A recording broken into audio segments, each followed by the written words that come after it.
My goodness. Good morning, good afternoon, whatever it is for you. I hope you're having a fantastic day.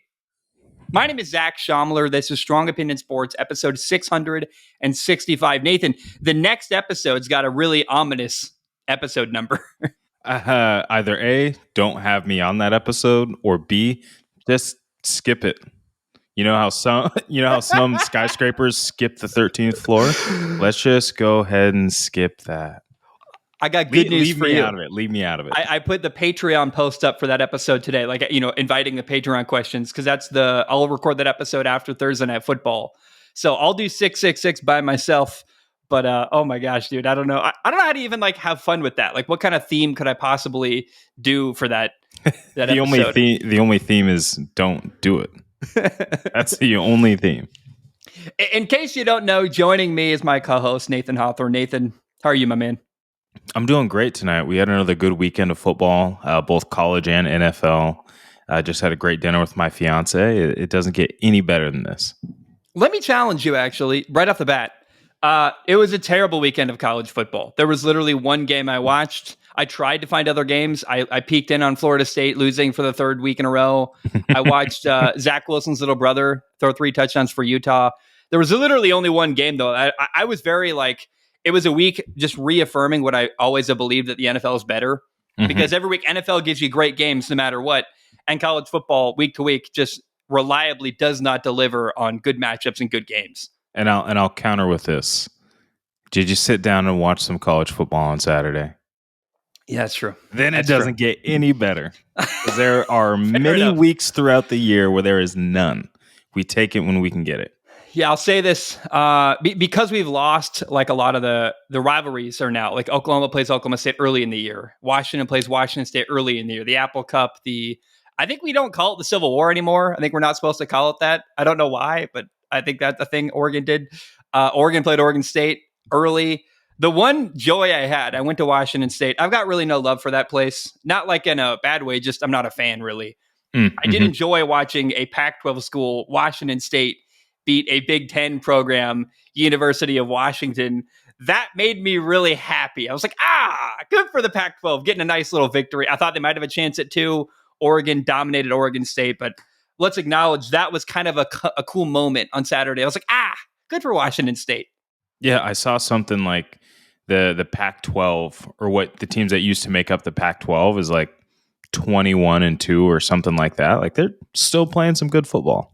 Well, let's even acknowledge the final year of the Pac-12 was probably its best year ever. Man, they really fell apart.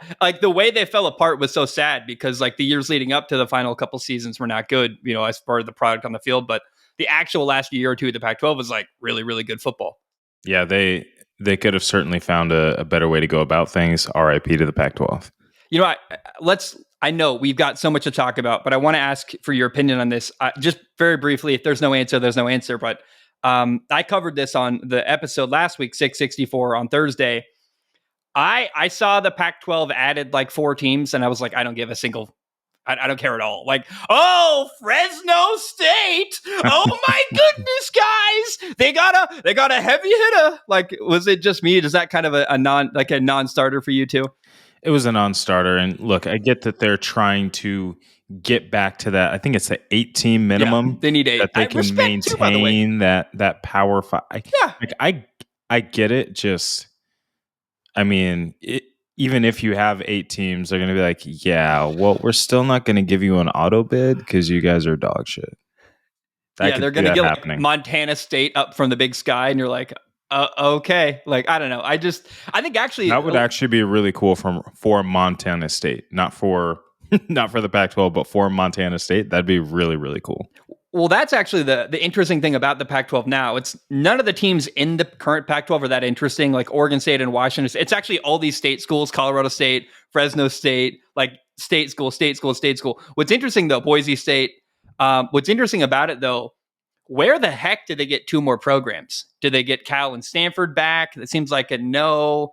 Do they pull up a Montana State and find Hawaii? I don't know where the other 2 schools come from, but that's the only interesting part about the Pac-12 right now is who else can they possibly scrap together? Did Notre Dame join the ACC. I can't remember if they ever did or not. I think like unofficially, I actually don't know either. But also like, there's no way they get Notre Dame. Like that's never happening. Like nah, Notre Dame thinks so highly of themselves that they think they're above the ACC. They wouldn't you know? stoop down to that level. They wouldn't stoop down to that level. Let's jump into football. Well, real football. I say talk about the NFL. I found this week to be a surprising week. Like a lot of outcomes made me go, oh, weird. And I don't know if that's because we're 2 weeks in and a lot of teams are still finding their footing. Like I thought we'll talk about this game later, but on Monday Night Football, Kirk Cousins, as the game went on, settled in. You're like, oh, by the end of week 2, Kirk Cousins is very different than the beginning of week 1. So teams are going to transition and change as the year goes on. But I thought a lot of outcomes were like, oh, we're learning things. Like, wow, the Saints look really good. And the Minnesota is actually challenging people. So let's start with one of those teams. The Vikings beat the 49ers 23-17 in Minnesota. It was like a really cool victory for the Vikings, for their quarterback, Sam Darnold. The Vikings are 2-0. Great for them. Yes, sir. What'd you make of that game? I mean, Sammy D, baby. What was that? 17 for 26, 268, 2 touchdowns. Really looked like he was in command of the offense. I feel happy for him that, he's finally in a program that's not I said program. This is the NFL. He's finally with a team that, wants to support him in his growth. He's not with the Jets. He's not with the Panthers. We see how much of a disaster those two teams are. So, yeah, really, really, really happy for him. Is it sustainable? We'll have to see. But man, does he always looked the part, right? When he stepped into the pocket and when he would deliver the ball. But now it's really starting to show on a consistent basis. And yeah, I hope it's got some longevity to it. I would say this. We saw there was one play. It was bad Sam Darnold. They threw a terrible interception. Yeah, that you're like, that was bad. I don't know what you saw. I don't know what you're trying to do. On the day, Sam Darnold, he was 17 for 26 passing, 268 yards, 2 touchdowns. That interception we talked about had a 97-yard bomb. That was like, dude, it was, I don't know the air yardage. I was talking to Logan about this because he lives in Minnesota, big Vikings fan. I don't know how many yards in the air that was, but it was like, whoa, that's a long ball, dude. That's crazy. Yeah, it was so impressive. But yeah, that's the thing with Sam Darnold. And he was even like this at USC. He's going to make some bad decisions, but his talent is so high that if you can rein it in, like it looks like Kevin O'Connell has, you're going to have a successful, offense with a great quarterback. There was also that throw. It was against a cover 3. He dropped it right over the linebacker, right over the dropping safety, and in between the corner trying to come and help on it. Oh my goodness. It was so pretty. And just to see him throw the ball with that kind of confidence and not look like he's seeing ghosts was awesome. But enough of gushing about Sam Darnold. Well, let's say one thing. I got a weird thought. Tell me if I'm insane. Is he Jay Cutler without the baggage? Like without the bad attitude? Like he's so crazy highs, crazy lows. Could we see a Jay Cutler-esque year from Sam Darnold where we're like, I mean, the good stuff is crazy good and the bad interceptions are horrible, but he is really talented. And that's what I remember Jay Cutler being in Chicago, was like this really talented guy that had some flashes of brilliance that also had really bad interceptions. Could that be Sam Darnold this year? Is that a weird comparison? I don't think it's a weird comparison. I get where you're coming from. But yeah, we're going to see some good, and we're certainly going to see some bad with Sam Darnold. I think it's very possible. So week 6 is the Minnesota Vikings bye week, which is early and unfortunate. But the next 3 weeks, they play Houston, then they play at Green Bay, then they play the Jets in Minnesota, a very meaningful game for your boy Sam Darnold. I think it's very likely going into that bye week, Minnesota's 4-1. I don't know that they beat Houston. They got a good opportunity on the road at Green Bay against Malik Willis with Sam Darnold playing really well. The Jets look really vulnerable. I even picked that game for Sam Darnold to win in my predictions because I think that's a really meaningful game to him, and I think they might be more talented. Do you think I'm crazy? Does 4-1 sound realistic going into their bye week for Minnesota? Yeah, sorry about Leo. He's dying for some attention tonight. If you can hear him, he's chatting. He's saying Sam Darnold's the greatest. But my concern is just a little bit of the health and the weapons for the Vikings. Obviously, having Justin Jefferson go down, I'm not sure what the status of his injury is. You already don't have Jordan Addison, so.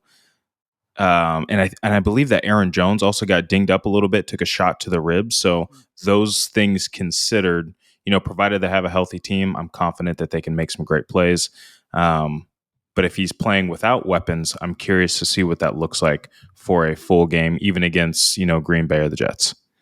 What if they beat Houston? Like, I want to say this about Sam Darnold, too. We talk about the weapons, but it's also the system. He's got good coaching for the first time probably of his entire career as a starting quarterback. I know he beat the 49ers or played quarterback for the 49ers. He had good coaching there, but he was never in a position to really show that.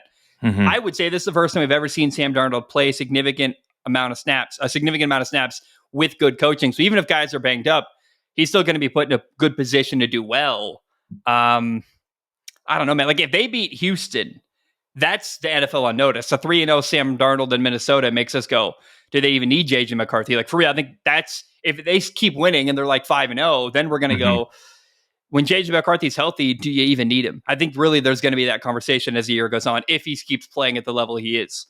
Yeah, and think about that predictions episode where we were talking about the Vikings maybe not having a great season. I think I said 7 wins. You may have said something as low as 4. Yeah. Yep. But we were looking at the start of the schedule. We knew New York was probably going to be a win. But between San Francisco, Houston, Green Bay, and New York, we didn't feel very confident that they would be able to win those games. And then we were looking at, okay, is that when JJ McCarthy steps in? Is it during that bye week? Or is it after Detroit? Or when does he step in? And so to know that he's not available and then to now see the success that Sam Darnold has had makes this a very, very interesting next couple of games. But yeah, if they beat Houston, the league is certainly on notice.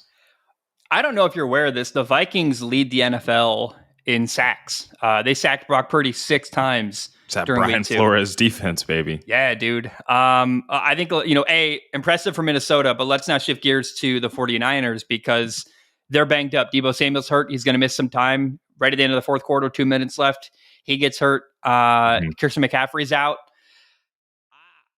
Are the 49ers in trouble? What do you make of that? They're not. This was a game I thought they were going to win by a wide margin, and instead they lost. Now they're injured. What do you make of the 49ers right now? I don't know if a concerned is the word we need to have for the 49ers. They are only 1-1, right? Yeah. They beat the Jets, which is a good football team in week 1 and kind of pounded them. I think they just got surprised by the Vikings and the Vikings offense. I think that, the Vikings have a little bit of an element of surprise, not necessarily knowing what kind of game plan they're putting together for Sam Darnold, versus what they would have had for a guy like Kirk Cousins, right? So I think that's going to be a little bit different. And this Vikings defense, I think, is shockingly better. But, again, going back to the 49ers, I think that they're going to be fine. They still had a 100-yard rusher. Brock Purdy still threw for over 100 yards. It just didn't seem like they really ever got a rhythm going. And then, unfortunately, it was just too little too late. You get the touchdown and the field goal in the last couple drives. Not enough to come back and really make up for a really, really slow start. But, man, concern's not the word, but we'll see next week how this shakes out. Because if you're missing Debo and you're missing C-Mac, Ayuk needs to let people know that he's worth all that money that you just paid him, which I don't think he is. You're also making Ricky Pearsall, who, when allowed to play, remember, recovering from a gunshot wound, no knock on the dude. He's incredible. I can't even imagine doing that and then getting prepared to play in an NFL game. But he'll be back, and I think he'll be really good. I just don't know when he's going to play. So I would say they're out 3 starters on their offense. Here's the good news for the 49ers. I think they're going to be 3-1 2 weeks from now. They play at the Rams, who are really banged up and just Big break. It's rough for them. They play the Patriots week 4. The Patriots are a tough out. I actually don't want to disrespect them at all, but I feel pretty confident the 49ers can handle that game. The question mark is the next game after that. After the Patriots, they play Arizona, who looked really, really good now 2 weeks in a row. That's quite an interesting game. 49ers, Cardinals, a couple weeks from now. Yeah, I think that's going to be a very interesting game, especially offensively. Still a lot of question marks around that defense that the Cardinals have. Obviously, Kyler Murray back there, fully healthy with a few new weapons. He's looking really, really good. But like you said, I think that the Niners are more than capable of handling New England. I think that they'll be able to frustrate and I don't want to say keep track of Kyler Murray, but you got Fred Warner, you got Nick Bosa. Those guys, I would like to believe, can catch Kyler Murray and, prevent him from scrambling and extending those plays. So it'll certainly, I think they get a break with LA this week. Like you said, LA super banged up. But then after that, New England, not an easy out. They don't make mistakes. They just play good defense. And then Arizona, I would anticipate something high scoring, but hard to say. Yeah, I think the conversation lends itself naturally, so let's go right into it. The Arizona Cardinals destroyed the Rams 41-10 during week 2. I have a lot to say. First of all, it's really crazy the turn the Rams season has taken. I mean, we went from thinking were they competing to win the division, and now it's like, oh, they're in big trouble. They're injured across the board. Puka Nakua's out. Cooper Kupp is out. Their offensive line is out, multiple starters. They're going to get Alaric Jackson, the left tackle, back for week 3, but the Rams have just taken a nosedive. Their season is in peril right now. And then to counter that, the other part of this is that Arizona looked really, really good. And they looked good in ways that I didn't expect. So first of all, Kyler looked great. I think Kyler Murray, will break down the numbers of it, but I think Kyler Murray probably played the best game I've ever seen him play in the NFL. I mean, definitely the best game in years, but maybe his best game ever. But on top of that, it was actually the front seven played really well for the Arizona Cardinals. And I don't know if that's the Rams offensive line being a mess and a disaster, or if maybe the Cardinals are better than I thought. But the number one question in Arizona for me was their front seven on defense. I was like, I just don't believe in these guys. I made fun of them openly. They answered the call. I don't know if the coach, like, there's no way, but I can imagine him like playing sound bites of me, like shitting on them in the locker room, like, shut this fucking guy on the internet up. Right. But I love that idea. It's as if that was happening though, because they really made me look silly. Respect to the Cardinals. I just didn't expect their defense up front to dominate the way they did. What'd you make of this game? 41-10 victory by the Cardinals. Yeah, Kyler played great and efficient, 17 of 21 and 3 touchdowns. That's clean football. All this Marvin Harrison Jr., oh my gosh, he's so slow, he can't. I'm glad that's out the window now with his performance. Thank goodness that happened. The jury, again, to me, is still out on this Cardinals defense. They did benefit from the Rams not only having an obliterated offensive line, but you didn't have to play against Cooper Kupp or Puka Nacua. Right. I mean, so now the guys that you maybe would throw it to quick to make up for this O-line kind of being banged up, you couldn't do that. So I'm going to wait and see, but I do like that they picked up Zaven Collins. They've got Sean Murphy-Bunting. Of course, they've got Budda Baker back there at safety. They've got some talent. I just think that they're very undersized. I think if they run into a team like the Niners, a guy like Trent Williams coming downhill on you, that is going to move them around. So to me, jury's still out on that defense, but very, very positive things. And I think, two things can be true. One, their defense can be a little bit better than we thought. And two, it's just not quite there yet. I think on top of that, let's say it, Marvin Harrison Jr., 4 catches, 130 yards, 2 touchdowns. After week 1, everyone's talking about, oh, he's not what they drafted, blah, blah, blah. And you're right. It's nice to see that conversation shut down. I just think people have to realize not every receiver is going to explode every week. Like, it's just, that's how playing receiver is. Stephon Diggs had a really quiet week 2 in a victory for Houston. That's just how it works sometimes. Another guy's day, another guy's numbers called. I really want to say, like, Kyler just played incredible. Extending plays. He threw a back shoulder fade to Marvin Harrison Jr. I was like, I didn't know that they were going to do that this early. I mean, it was just magic watching Kyler Murray play. And I don't know how that continues the rest of the year.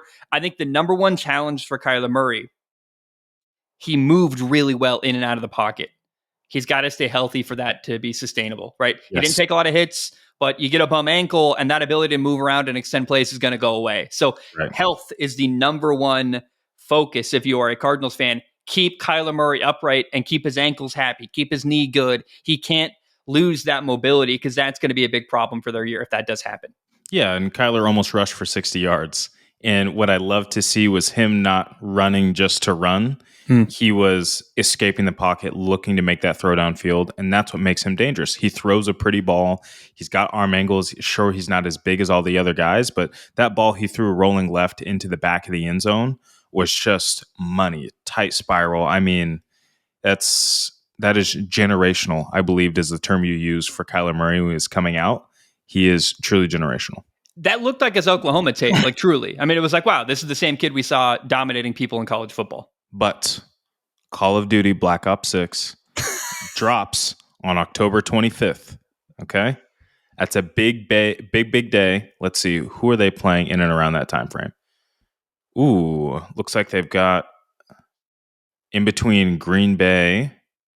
I'm sorry, no, they've got Los Angeles and they've got the Dolphins. So the Dolphins on the 27th. If Tua's back that week, perhaps the defense is a little bit healthier. Maybe Bradley Chubb is back. Maybe Kyler didn't watch as much tape. I don't know. I'm just kidding. I think he's great. I think that whole film thing was overblown, in my opinion. No, it's a funny, weird thing.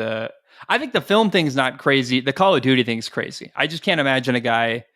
I don't know, man. That's so unprofessional. I can't imagine that actually goes on for a guy like Kyler Murray to be mid-season. You look, kick up your feet a little bit, but there's no way he's not locked in when he needs to be. I don't buy that.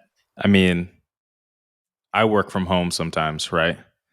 The Xbox is next to me. It starts talking to me like the Green Goblin. I can't imagine if you're Kyler Murray, right, and you're watching tape on your nice TV, you're lounging back, but you got that Xbox, that PlayStation calling to you, saying, "Hey, just run one or two. That's it. Just one or two. They won't know." We'll see. This episode is brought to you by Prize Picks. Prize Picks is America's #1 fantasy sports app, and you can use Prize Picks while you watch NFL games this fall because making picks makes watching games more engaging, and you could turn something like $5 into $50. Prize Picks offers quick and easy deposits. You can even use Apple Pay. So put your skills to the test in daily fantasy. Go to prizepicks.com/CLNS and use code CLNS for a first deposit match up to $100. That is prizepicks.com/CLNS and use code CLNS for a first deposit match up to $100. Prize Picks, daily fantasy made easy. New Orleans dominated Dallas 44-19. Loved it. And look, I'm not a Cowboys hater. I enjoyed this one a lot. I really, really enjoyed watching the Saints. And really, almost just because I'm happy for Derek Carr, I think, as I'll frame it. It's not a Cowboys thing, it's a Saints thing and a Derek Carr thing. This guy has been through so much for so long. He looked bad last year. I've been waiting and hoping and wanting the guy to do well, and it hasn't happened. We're only 2 games in. There's still time for this thing to fall apart in New Orleans, but 2 games in, the Saints offense looks incredible. Derek Carr looks like a home run. Clint Kubiak's offensive coordinator of the year. Like, we're 2 games in. I don't want to overreact, but it's really, really good right now. Alvin Kamara had 4 touchdowns. How old is that dude? Like 30 something? I forget. I want to look it up. But what did you make of the Saints shellacking the Dallas Cowboys week 2? Man, if I could write a title for it, Dallas suffers Kubiak arrest instead of cardiac Kubiak. You get what I'm saying? Man, they did whatever they wanted. I mean, Derek Carr only completed 11 passes, 11 for 16, but still threw for 243 yards. Obviously, that deep shot to Shaheed and another touchdown pass. He still threw a pretty bad interception, in my opinion, but so it goes. Dallas defense tends to be ball hawks. Alvin Kamara, 115 yards rushing, 3 touchdowns, 65 yards receiving, and another touchdown. Like, he is playing out of his mind. I think that we're starting to see his old form come back, and I think that Kubiak's unlocking that with, number 1, a focus in the run game, but number 2, not only are you focusing on the run game, but you're truly taking those play action deep shots to the guys like Shaheed. No, he took a 57-yard screen pass. Like, the way they're using him is the same way you see Ben Johnson trying to use Jahmyr Gibbs actually in Detroit. Hey, we're going to run the ball really well between the tackles with this guy, get him outside, but we're going to try to get him the ball in open space as much as we can. We want him with the ball, with blockers in front of him, and him with yards to run in front. And that's happening. Just the play design, the way they're using people in New Orleans. Remember that clip of Chris Olave preseason where they're like, any plays stand out to you? Like, they make you feel like you're going to have a good year? And he's like, no. And we all were like, are they screwed? Like, what? That's a weird sign, right? Turns out he was just playing it low key. Yes, he had 4 receptions for 81 yards. One of them a little bit longer. I think it was like a 40-yard reception that he had. He hasn't been super duper involved in the offense yet. And so maybe him saying that is like, I'm just not the featured piece in this offense. It's clear that it's Alvin Kamara. And I think maybe he wanted a few more looks to go his way. I'm sure those opportunities will come as the year goes on. But that's what I would chalk it up to. Just like, hey, like this just doesn't feature me, the way I would have liked it. Mm. Well, even the way they're using Taysom Hill is really cool. I mean, these are guys. Alvin Kamara is 29 years old. Taysom Hill is 34 years old. They're making plays. They're involved. They're getting the ball. Taysom Hill's not a star in this offense, but they're using him. They're utilizing him where they can. It's really interesting. I think it's very clear if this year continues on the trajectory it's going for the Saints, Clint Kubiak's going to be a head coach. I mean, that's just what happens. It's like it or not. You do well as an offensive coordinator. Someone's going to hire you to help their young quarterback. And he's going to be in the Ben Johnson level conversation of this is a guy that's got to be hired as head coach to work with a quarterback. Yeah. I think he saved Dennis Allen's job, right? Everyone was calling for Dennis Allen's head.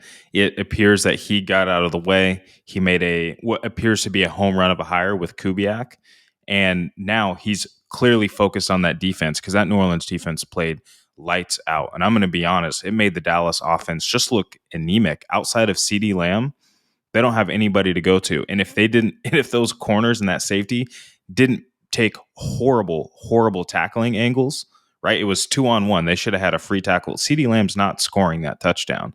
And so then what else do you have on offense? There's just really nothing. I take issue with one thing.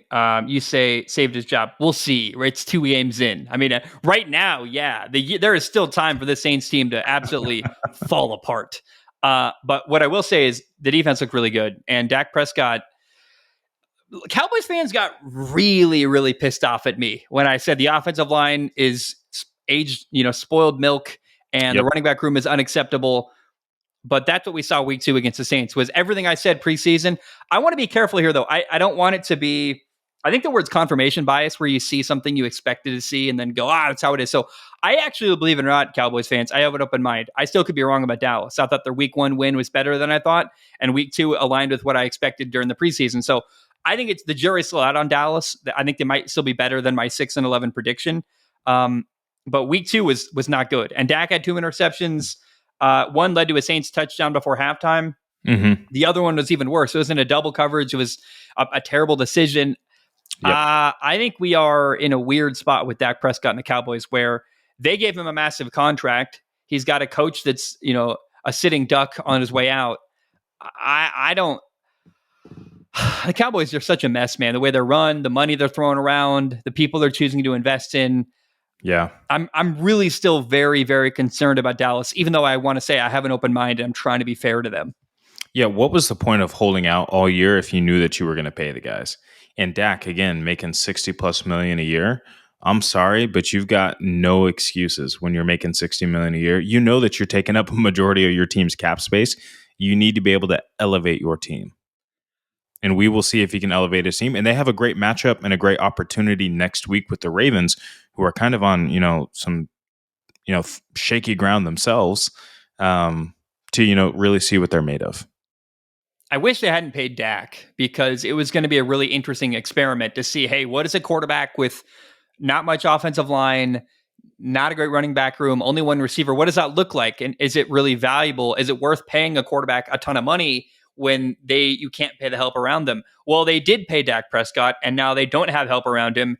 And I don't think it's going to go well the rest of the year. We'll see.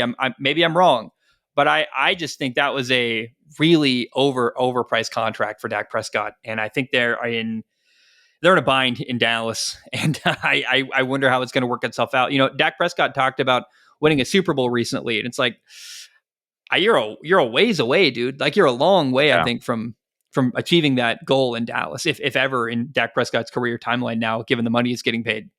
Yeah, it's going to be tough to go to the Super Bowl when you've got three guys, Micah Parsons, CeeDee Lamb, and Dak Prescott, all being paid top of the market money.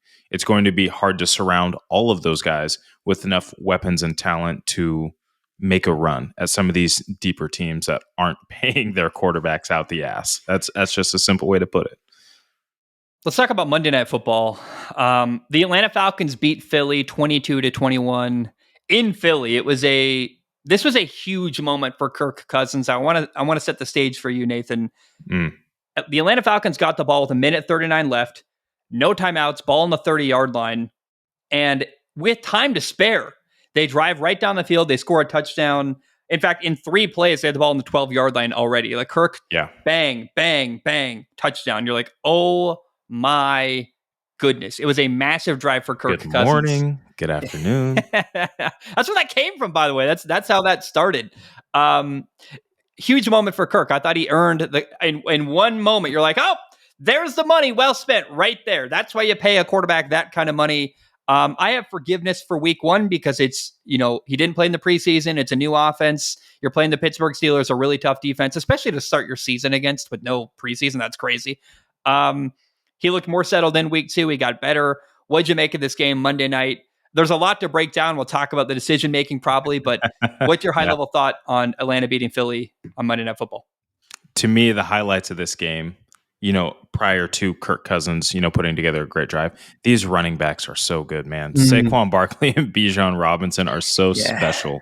Seeing those guys behind the line of scrimmage, making moves, setting themselves up in the second level, breaking tackles, just, man, those guys are worth every single penny when you've got guys that can make moves like that. And there were a number of times where both Saquon and Bijan, you're looking at a 2 or 3 yard run and it pops to 6 or 7 just because their ability to shed tackles and make guys miss. That's the first thing. To me, those guys were the highlight of both offenses. I think in the second half, we saw Kirk Cousins start to come to life a little bit. I think, to me, in that locker room, he just said, fuck it.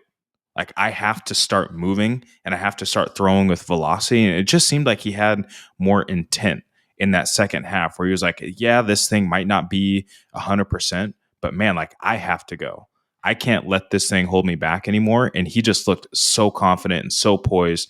He was moving off his platform. And again, he was throwing with velocity. It didn't look stale. He looked intentional with it. And I was really, really happy to see that. On the Eagles side of the football, this might be the most dynamic we've seen Jalen Hurts. We know that over the last 2 years, he's kind of had a bum shoulder, a little bit of a bum knee. But to me, this was the first time where he decided that, okay, I'm going to use my legs more effectively than I have to close out last season and in that first game against the Packers. That was awesome to see. He had some back-breaking third down runs and plays that he made by using his legs to score touchdowns in the first half. That was awesome to see. A lot of good things for both teams, but the decision making at the end, man. Well, we praise Saquon Barkley a lot, and I agree. The running back matchup was the highlight. It was fun to watch both guys make plays, not only in the running game but in the passing game. However, in that same breath, right when it really mattered most, Saquon Barkley had a chance to make a big play in the passing game. Has the ball in the flat. It's 3rd and 3 and 10-yard line. Saquon drops it. That ices the game. He catches that ball. He's got an easy first down. Game is over. He dropped it. Philly decided on 4th and 3 on the 10-yard line to kick the field goal. I think the decision making was all confusing, or maybe you can criticize it. They left themselves vulnerable to criticism because they run the ball on 3rd down. Even if they don't get it, you still burn way more time off the clock. And then I really think, man, you run it for 2 yards. That tush push was working all night long. You probably still could have got it on 4th down. And I would have loved going for it on 4th down from the 10-yard line, because then you run the clock out. And even if you don't get it, you're going to force Kirk Cousins to drive 90 some yards in like a minute or even less than a minute. I really think the way they handled the clock, the play calling, all of it, that final drive for Philly cost them the game. It's painful to see. Do you agree? Yeah, I do agree. As a coach, it's your job to eliminate all the possible opportunities for your team to lose the football game. And in that moment, throwing the football, whether the play was executed or not, as soon as you decide to throw that football, you are adding in a drop pass. What if Jalen Hurts accidentally threw that behind him, like a little bit further than he anticipated? What if he pops Saquon and the ball pops up and it's an interception, right? Putting the ball in the air instantly, and it stops the clock, right? Instantly brings in so many more variables. I know that snapping the ball, somebody could fumble, blah, blah, blah. All you do is you hand it off to Saquon. You say, put 2 hands on it. We're not spinning out of things. We're not moving out of things. You're just putting your helmet into the hip of the guard and you're going straight forward. And then again, it takes off minimum 40 seconds. That drive for, oh my goodness, for the Atlanta Falcons, that would have effectively been over before the touchdown pass had they just ran the football. Yeah. It's that simple. You have to eliminate opportunities for your team to lose the game. Again, I know Saquon can catch that football. I know he probably does 999 times out of 1,000, but just don't put a running back catching back and over the shoulder to then have to turn and face the defense. Don't do that. That's not good for anybody. And I know that it might look like an easy pass to catch. It's right in front of your hands. It's not that easy. Again, you have to turn and look back the other way. You don't know how hard that safety's crashing. You have to catch it and turn and stay in bounds. Like it's not that simple. Should he have caught it? Yes. But at the end of the day, just don't throw it. Just run it. Guarantee yourself that you're running out that clock. We got to be careful here because I would hope that even if they'd got it, if they get that, Saquon Barkley catches that ball, you look like a genius. But I hope I would still be talking about, well, there was still a huge risk there. Let's acknowledge that no matter what, that was a huge risk throwing that football. I also think if you're going to throw the ball on 3rd and 3 on the 10-yard line with a minute 30 left, then you're committing to just you're riding this out. Then you got to go for it on 4th and 3 if you don't get it. Yeah. That's what's really upsetting is then you kick the field goal. You're up 6 points. How much is that really worth? What's the value of that? I mean, all of it was confusing. And you're right. If they burn 40 more seconds off the clock, they got the ball. Kirk got the ball with a minute 39 left. They scored in a minute 5. There was 34 seconds left on the clock. So you're right. You take 40 away from that, they wouldn't have had time to get the ball in the end zone. I don't know if that math makes sense to you, but it makes sense to me where the drive, they would have run out of time, similar to what Detroit did actually against Tampa Bay. I want to be careful because I think, again, if they'd got it, if that 3rd and 3 had been a completed pass for a first down, we might be praising Nick Sirianni for being a genius and what a gutsy call. But the problem is it's a huge risk. And I hope the rest of the year we keep that same energy, which is let's acknowledge the risks that are being taken in all these situations like that. But here, how about take that risk on 4th down? If you really, really wanted to. I mean, I know you have to secure the points. That's not really apples to apples here in that comparison. But at the end of the day, again, you have to eliminate allowing the opponent to win the game or do everything that you can. And in that scenario, the best decision was to run the football. I'm not going to, if Saquon catches it, is it a touchdown? Yeah, sure. I get it. But as a coach, you just didn't need to put yourself in that scenario. And then also, we're overshadowing the fact that the defense let them walk down there in 3 plays. That's arguably more damning than, just stopping the clock and kicking and taking points. Like Atlanta had to score the football, not just chunk it down and get a field goal. They had to score, and that's a problem. Yeah, I texted you. I said, I hope Kellen Moore's got private security.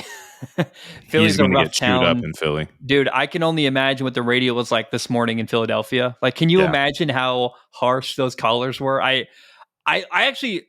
always said this. If I was ever going to do like local radio, it would be Philly, New York, or like Dallas for me, are the 3 cities I would love to do it. Because I acknowledge it would be brutal. It would be difficult. There'd be a lot of emotion, a lot of anger, but I appreciate the passion as well. However, like Kellen Moore is getting roasted over the coals today, just raked over the coals today.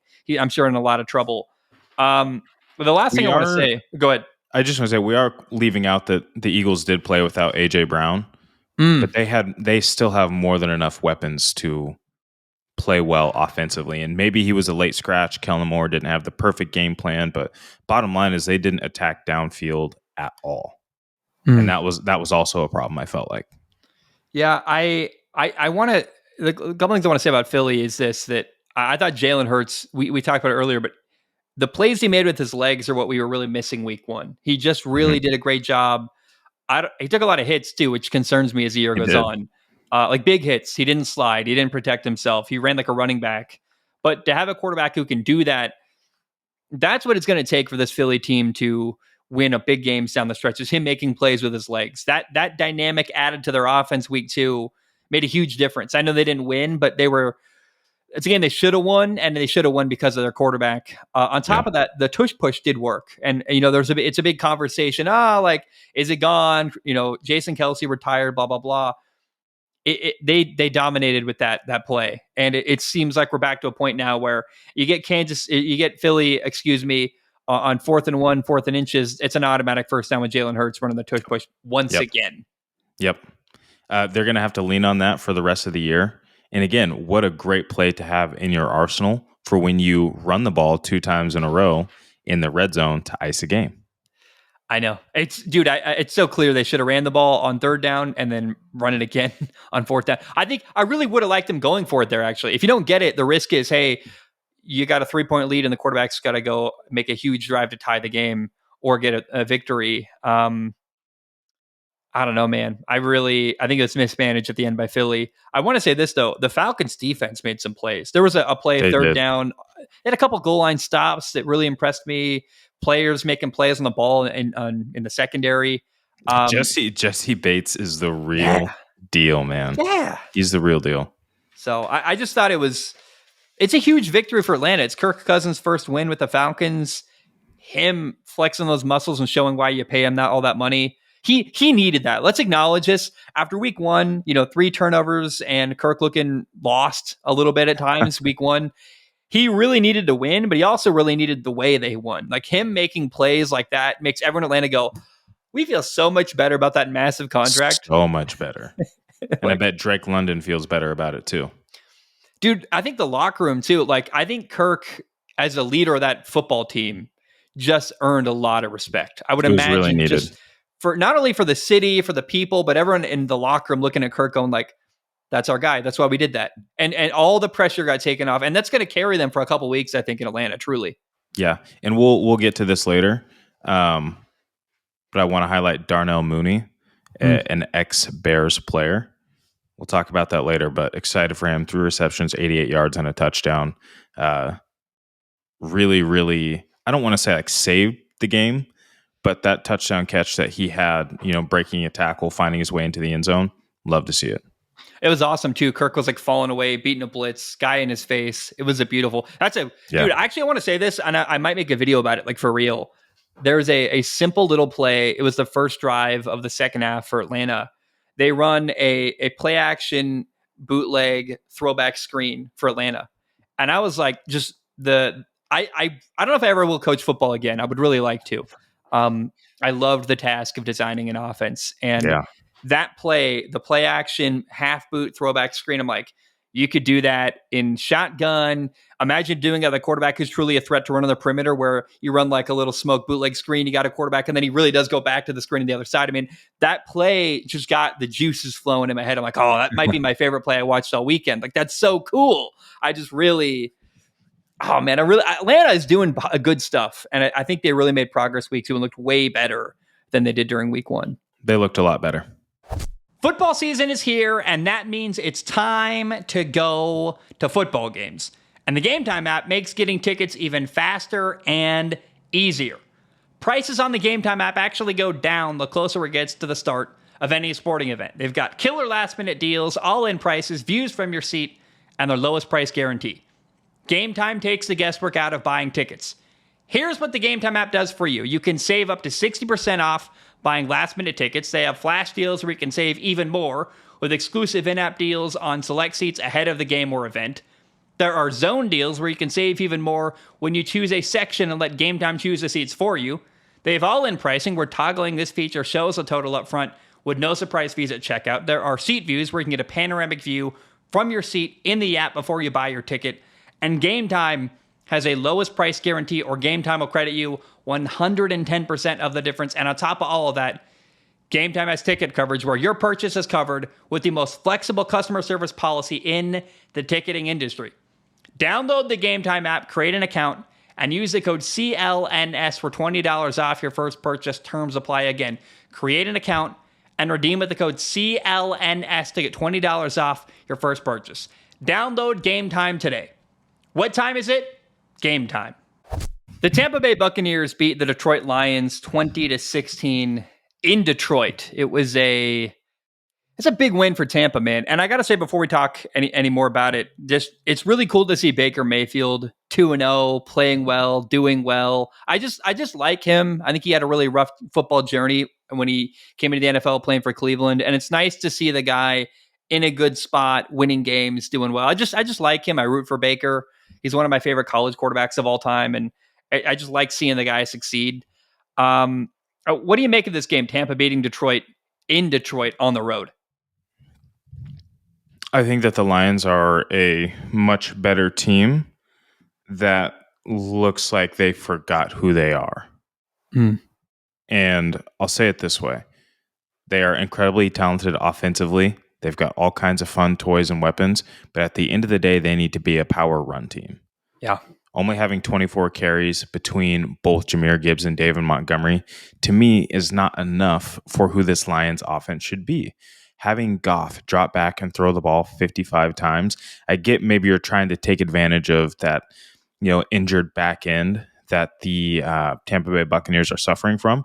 But again, you have to run the football. You have to run the football. And they did a little bit on that last drive, when David Montgomery ultimately punched it into the end zone. But goodness gracious, it just felt like they didn't have any identity. It's not like the Tampa Bay Buccaneers played out of their minds or anything. Like, it was a pretty middling performance from both teams. But again, in the macro, to me, it just looked like the Lions were playing without their identity. Did they maintain the identity of going for it on fourth down? Yes. Did it kind of cost them the game? Probably. But to me, they didn't look like that physical downhill run team that I expect to see with those two backs and that offensive line. With Ragnow, Penei Sewell, like, come on, man. Run the ball hard. Take the ball out of Baker Mayfield's hands in this offense that is appearing to be a little bit more explosive, and just own the game. Own the game. I would love to hear from Lions fans how they felt about the game. Because to me, again, like, you look at the box score, 34 for 55, 307 yards, 2 interceptions. That it's just not your identity as a football team, like you said. No. Here's the damning thing. The Lions had the ball 4 times in the fourth quarter, down by 4 points. They had a punt. Jared Goff threw a bad interception, and then they had 2 turnovers on downs with drives going. They ran out of time in the final drive. I understand going for it. The 2 turnovers on downs in a row. The first one, it's like, I think it's 4th and 8. They throw for 4 yards or short of the marker. It made sense to go for it because you just can't know if you're going to get the ball back or not. You're down 4. You're not down field goal. You got to go for it. This is a weird one where, like, I went back, I watched this game actually before recording today, and I saw some things I liked. I saw that young receiver from Alabama. What's his name? Jameson Williams. Yeah, making like an incredible block and like doing some really good stuff down the stretch. And he had a catch in the fourth quarter that his toe is like, barely an inch out of bounds, and you're like, oh, like, it's so close. I mean, the Lions are really close to winning this football game. However, like, I think what you got to go back to is if they do what they do, which is beat people up front, that's not a close game at all. And it shouldn't have been a close game. Should not have been a close game. And to lose to the Buccaneers when like half their defense, I'm not exaggerating, literally like half their defense is injured. Of it. That's a problem. And so this was one where I think Detroit got in their own way. And it's one where, when we look back on the year, come week 16, 17, 18, and we're like, hey, Detroit's right in the mix. This is the game we're going to look back on and go, that was a costly loss that was avoidable, and really, hopefully one that they learn from and go, yeah, let's correct and learn from the film and make different calls and make changes. I'm happy for Tampa. I can't believe Tampa's 2-0. I can't believe they lost or they beat Detroit. Yeah. Especially given how bad their fortune has been with injuries. But to me, this is Detroit losing more than Tampa winning. Now, credit to Baker. He had an awesome run. He looked really cool and it did some good stuff. But Detroit is a team that should have won this football game, and them not doing that is them getting in their own way, in my opinion. Yeah, if you looked at the highlight tapes from this game, right, you would think, oh my goodness, Tampa Bay played out of their minds. Baker probably threw for like 300 yards. Like, he didn't. He threw for like, I think maybe $150 and a touchdown. And yes, he had that electric run, but that offense wasn't really moving, which for the Lions, positive to see that your defense looks like it's making strides. But goodness gracious, man, run the damn. I might have to get a hat that just says run the damn football. I feel like I'm advocating so heavily recently for running the football, and maybe we can get into that later. But this to me was a game that the Lions lost. Buccaneers, happy for them. They pulled it out. They'll probably have another win on the schedule next week against Denver. And then they go up against Philly, Atlanta, New Orleans, Baltimore, Atlanta, Kansas City, San Francisco. And that's going to get really, really scary for them. Yeah, in a year where the Lions don't have a lot of margin, right? This was one you can't lose. This is one of those games you look back on at the end of the year and go, we missed an opportunity to win a game that was probably a blown opportunity. Yeah. And look, Jared Goff had 2 bad interceptions. I think Jared Goff's got to play better too. I mean, let's acknowledge that. But Yeah. I think you hit on something we should just talk about now, which is that the NFL is adapting and shifting and changing. NFL defenses are playing with 2 high safeties. They are begging you to run the football. Yep. We saw receiver contracts explode. I think there's more good receivers in the NFL than ever before. And so defenses have made changes to how they're covering and playing defense. And so right now, the formula to win in the NFL, especially given that the running back position is really undervalued, is defense are saying, we're going to take away your star receivers for paying a ton of money. We're going to put 2 high safeties. You're going to take a run force defender out of the box. You should run the football. And defenses right now are begging offensive teams in the NFL or begging offensive coordinators to run the football a ton.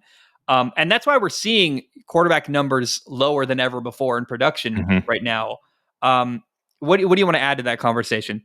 Yeah, I just think that the change, right? Everybody was like, oh my goodness, Cincinnati, they got Joe Burrow and then they got him another weapon, Jamar Chase, and they went to the Super Bowl. That's it. You just have to get a great quarterback and you got to get him great weapons and things are going to work out great. Okay, well, like Joe Burrow's probably an outlier. He had a bad offensive line. Like how's that working out for Caleb Williams so far? Like I feel like people are forgetting how important it is to run the football. And like you said, these defenses, they're playing more nickel, they're playing more dime, so they're taking heavier players off the field just so that they can cover these 3 stellar wide receivers that you have on your roster. They're taking away the middle of the field. They're making you throw towards the sideline as much as possible. And again, they're daring you to run the football. So teams that have run the football effectively, Green Bay Packers, they gave Josh Jacobs like 32 carries last week. LA Chargers, I know that their competition hasn't been great, but J.K. Dobbins over 100 yards in both games. The Saints, Alvin Kamara over 100 yards. There's going to be a minor shift in football where you have to pass the football to score touchdowns. It's still going to be an effective part of your offense, but you've got to run the football to win. You have to be able to control the clock.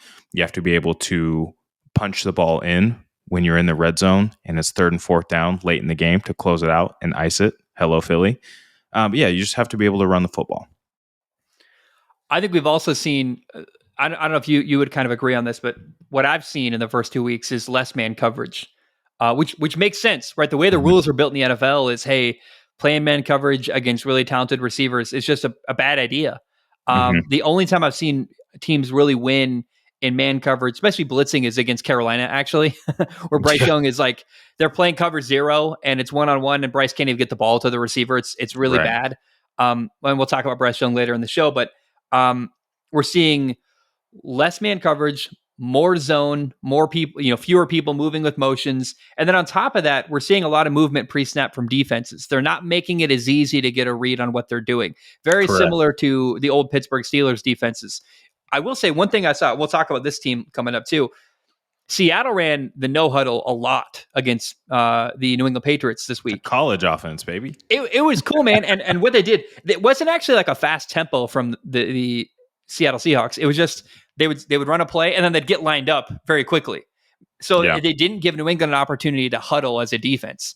They actually huddle or substitute most of the time. Yeah, well, they would line up immediately, and then they wouldn't actually run a play very quickly. It wasn't like a crazy fast tempo. Sometimes they were, but often it was they got lined up and then they would then communicate. They would make a lot of change at the line of scrimmage. Like, it was actually kind of a slow pace given they were running a no huddle, but it meant the defense had to on the fly try to call a play, and it gave them more vanilla defenses actually from New England.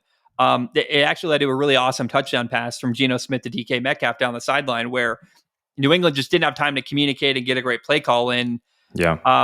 So that's the way to combat that is a no huddle. And it's interesting to me. It's just the game of chess in the NFL is really interesting right now, but teams are begging offenses to run the football. And if you're not running the football right now in today's NFL, the way things are being played, I think you're doing stuff wrong. Yeah, I'd agree with that. And I think to even add another layer to the chess game if defenses are trying to disguise what they're doing, what's one way to get them to show their cards? Pre-snap motion. You Yep. get guys moving across the formation, out of the formation to give your quarterback an idea of, okay, this is a zone look. Okay, this is a 3-high look or a 2-high look, but you have to force them to show their hand too. So it'll be interesting to see. And like you said, quarterback production is going to be down. They're not going to let as many of these balls get over the top. And they're going to force these quarterbacks to take what's in front of them, what Tom Brady did for years. You just have to take what the defense gives you, run the rock, and when the play is there, you have to hit it. You can't have overthrows. Molly and I were watching Sunday Night Football. I believe it was Sunday Night Football. I'm trying to remember what game it was. I think this is a game that this happened where we're watching, and it was a 4th down call. Again, don't quote me on this, but I think it was the Bears on offense with Shane Waldron. It was 4th down, 4th or 3rd down. I can't remember, but they run in the shotgun, just a simple run inside, no motion, nothing. But they get stuffed. They don't get a first down. It was a problem. And Molly was like, "Hey, what would you have run there?" And I said, I would have run a motion to get my quarterback an identifier what the defense is doing. If a guy follows you in man coverage, if they just shift over, you're in zone. And then I would have probably run a run fake and got my quarterback out on the perimeter where he can either take off and run for the first down or throw for the first down, get him out of the pocket on the perimeter using his legs. I had to have been Caleb Williams and the Bears where I saw this. And they just did a simple handoff and got stuffed. And it was like from the shotgun, no creativity, no motion, no play action, no bootleg, nothing. I was like, that's a really bad play call in a short yardage situation in today's NFL.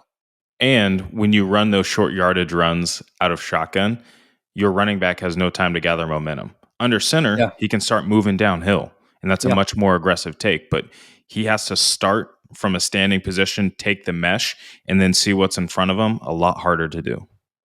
Yeah, I'm not 100% sure. I'm almost certain though that conversation Molly and I had, because Molly, like, shout out to Molly, she asked a lot of questions and really like getting into football, and it's fun to teach her whatever we have very like weirdly deep conversations about football. It's like, how is this happening to me? I'm so lucky. But I think that conversation was a short yardage situation from Chicago where Shane Waldron just didn't do anything special, and I was like, that's like really ill-advised in my opinion in an NFL game in 2024. To not have any kind of motion pre-snap to help your rookie quarterback, to not have any kind of creativity, you're in the shotgun running a basic handoff is a problem. Isn't that how the Seattle offense kind of felt last year? Anyways, we'll get to that. Before we move on to our next game, I want to say this really quickly. We're 2 weeks into the season, and like currently the Washington Commanders lead the NFC East, right? And I just want to say this. It's a really limited sample size. If you look around the NFL, the leading rushers are crazy names, and the quarterbacks with the most touchdowns are like Baker Mayfield and Derek Carr and Sam Darnold and people that you didn't expect going into the year. And I want people to take a deep breath and go, it's okay. We are 2 games into the season, right? The Ravens are 0-2 actually, and it's a very limited sample size. Now, the Ravens, that's a whole conversation. My point is this. People are freaking out about rookie quarterbacks not having a touchdown pass yet. And they're looking at teams that have, Baker Mayfield and Derek Carr throwing a ton of touchdown passes. A lot of quarterbacks are on new teams and adjusting. I just want people to have patience and take some time. I thought we saw Kirk Cousins as a great example of that, where, the first drive week 1 to the final drive week 2, he made dramatic improvements. He looked more comfortable, looked more himself. Yep. Let's all take a collective deep breath as an NFL fans and go, hey, realize things are going to look very different 6 more games from now. And that's when by then we're going to really figure out who's who. But I just don't want to overreact too strongly to the first 2 weeks of the year. Because again, if the season ended today, the Washington Commanders would be winning the NFC East. And I just don't think that's going to be sustainable and last throughout the rest of the year. Yeah, totally. And defenses typically have the jump on offenses just because it's a little bit easier to start your defensive scheme. And, some starters on offense didn't play a lot in the preseason, this, that, and the other. So offense, I think, will start to get better, especially O-line play over the next couple of weeks. And yeah, let's not overreact to anything. Except the Cowboys are garbage. That's a fair reaction. I enjoy overreacting that way. Again, I tried to say though when I talked about the Cowboys, right, that I don't want to have confirmation bias. They're 1-1, and while I enjoyed watching them lose to the Saints week 2, I did. I really did. Let's be fair and see how the rest of the year goes before. By week 8, we'll know. I mean, really, it'll be very clear week 8 where the Cowboys stand. It's too early to come down with a hammer on them and say they're dog shit yet. Next week we'll know. One quarterback on a new team is Aaron Rodgers, and Aaron Rodgers got his first win with the Jets. It was ugly, but the Jets beat Tennessee 24-17. I think Aaron actually pointed out technically his first win with the Jets was that game he got injured. They did actually beat the Bills week 1 last year, but I don't count that. I haven't seen Aaron Rodgers finish a game winning with the Jets until now. I can continue if you want. Will Levis, your favorite quarterback in football, had 2 bad turnovers again. Mr. Mayonnaise. An interception, hit a fumble on 3rd and goal where he's just like doing way too much. And I think Will Levis very quickly has proven himself to be unreliable and a terrible decision maker. What do you make of this game? I've got more to say, but I want to now throw to you. What do you make of the Jets beating Tennessee? Ah, man, this is a tough one. Titans, I think, are actually better than I probably gave them credit for in the preseason. I think collectively as a team, defensively and offensively minus the quarterback, I think they're really solid. I think Callahan's been putting together great game plans for this team. But when your quarterback is literally handing the other team the football on a consistent basis and missing wide open throws. What are you doing? He said the F-bomb too. he's literally walking on the field like, what the fuck are you doing? Excuse my language. Sorry to those who are watching with children.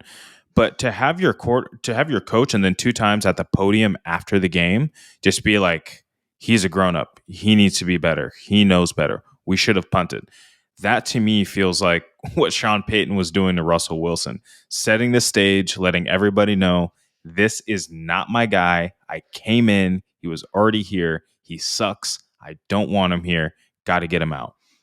On the flip side, Jets offense to me is so boring. And I think that's what we saw from Aaron Rodgers when he was in Green Bay kind of closing things out. And what probably frustrated Matt LaFleur is he wants to use the play clock. He wants to get the defense to try and show what they're doing and get everybody into the right play and, go here with the football. Like he's trying to play chess by himself. To me is what that offense looks like. You've got so much talent between Garrett Wilson, Mike Williams, Breece Hall, Braylon Allen looks like he's going to be able to play significant snaps for you offensively. I would like to see it look a little bit more dynamic. Obviously, you got Nat Hackett as offensive coordinator, but to me, beating the Titans is nothing special for the Jets. It should have looked a lot better than it did, but at least good to get a win on the board. You scored 17 in the second half. That's good. I think one thing worth saying is that if Zach Wilson is a quarterback of the Jets right now, they probably lose that game. They definitely lose that game. Hard to say. It would have come down to a game-winning field goal for one of the teams. Well, there's a throw on 3rd and 1. So let's say this. Aaron Rodgers had a really beautiful touchdown drive. They scored a touchdown with 4 minutes left to take the lead, 24-17. And it was really like a work of art. It was Aaron Rodgers doing what Aaron Rodgers does. Is he a bit too is his style a bit too reliant on him making plays and being perfect? Yeah, but that's what Aaron does. That's who he is and how he wants to play games, and that's just what it's going to be. 3rd and 1, he throws a beautiful ball down the right sideline to Garrett Wilson, and that's how Aaron Rodgers wants to do it. He wants to flex his muscles and show he's better than you and more accurate than you, and that's I don't even know that I fault him for that. That was a beautiful throw, and this is a game where I really believe this. They don't win this game with Zach Wilson at quarterback. No, they do not. And so the Jets are better off with Aaron Rodgers. Now, are the Jets a great team? Are they a juggernaut? Oh, man. They're actually not. They haven't been as good as I thought they were going to be this year. They really looked bad week 1 against the 49ers. They got embarrassed. I know the score was it was like 32-19, but they just got outclassed week 1. Yep. And then here, you're barely beating a Tennessee Titans team that has significant problems. I don't think the Jets are where I thought they were going to be at this point of the year. We'll see if that gets better. Maybe time is going to move on, and we'll be wrong. But I have, they play the Patriots next week. That's a really tough game. The Patriots have played really good football, really disciplined football, really clean football, good defense. They run the ball well. That feels like a really tough game. That's the concerning part, is that New England will run the football and not care. And Yeah. that appears to be the weakness of this Jets defense right now. So that game will probably be close. But also, it'll be the kind of game that Aaron Rodgers wants to play. You know what I mean? Yeah. Kind of a slower pace. Everybody kind of line up, square up against each other, and make those kind of one-on-one. I'm kind of calling the shot, calling the play to go here. Like, that feels like a game built for Aaron Rodgers. I look at the rest of the year. The Vikings game concerns me, especially given the Vikings right now. They have 11 sacks in 2 games. They lead the NFL in sacks against an offensive line that has not impressed me through 2 weeks in New York. The Bills game concerns me. The Steelers game terrifies me in Pittsburgh against that defense. Then they play the Patriots again. Then they play Houston. Then they play Arizona. They'll play a Colts team that'll be better by that point. Seattle's not a guaranteed victory. Like, I think there's a really tough road ahead for the New York Jets. Given what we've seen, the product on the field the first 2 weeks, unless they get significantly better, I've got major concerns about the Jets, more than I would have thought. But as I look at their schedule, I go, that's a really tough group of games ahead of the schedule for them. Yeah. It's Thursday Night Football. It'll be a standalone game. Great opportunity for us to get a true look, not only at the offense, but the defense. The Jets will have played 3 games in 11 days.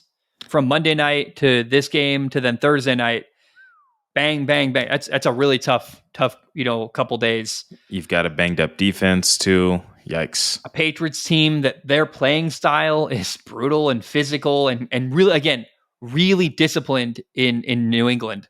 Yeah. I don't know, man. I'm a little concerned about the Jets. I'm concerned about where they're at. I'm concerned about this. If they win convincingly against Tennessee, I go, okay, like they had a weird game week 1, but they're a really good football team. They didn't look like a great football team week 2 against Tennessee, and I'm concerned officially. They did not. Here's the deal. I hate to go back to the run game, but you've got Bryce Hall and Braylon Allen, as big as he is, that dude can move and he's got wiggle. I'd like to see them commit a little bit more to the run game as far as, hey, like this drive, we're going to do power run. Enough of this stretch zone for Bryce. Like, let's power run. Let's run some counter. Really utilize that 1-2 punch you have at running back and set Aaron Rodgers up for his, sleight of hand, that play action magic, that half sprint rollout that he has. I want to see that to start to get unlocked for this Jets offense. It also appears like there is no other receiver than Garrett Wilson. Mike Williams, is he not healthy? I don't know what's going on. He had 1 target, 1 catch for 19 yards. He was a non-factor week 1. I thought Mike Williams was going to play a bigger role in this offense. Again, it's early. We're 2 games in, and maybe he's getting healthy. Maybe it's just a different conversation 10 games from now. But there doesn't appear to be a true number 2 receiver in New York at all after Garrett Wilson. But we do know that Aaron Rodgers has a guy and loves to throw to his guy. You know, we saw that with Devontae Adams, with Jordy Nelson. That's just what Aaron Rodgers wants to do. He wants to find his guy that he can get the one-on-one matchup with and go to them more than anybody else. So I don't expect that to drastically change, but there's no doubt that Mike Williams should have more than, I think, like 3 targets, only 1 catch. Like that's those numbers got to go up. Assuming he's healthy. I mean, maybe, coming off the injury, they're just taking their time. I mean, that's the only thing I can really think right now is, hey, he's just not 100% yet. They don't like where he's at, and they're going to give him a little more time and drag their feet on that. Because there's a lot of times he's on the sideline, and I'm like, I don't know why.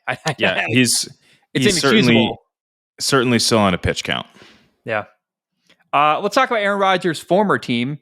Very much without Aaron Rodgers. The Packers beat Indy 16-10. Boy, do I got a lot to say. It was a tale of 2 quarterbacks, man. Malik Willis. Can we just give him a round of applause? Malik Willis.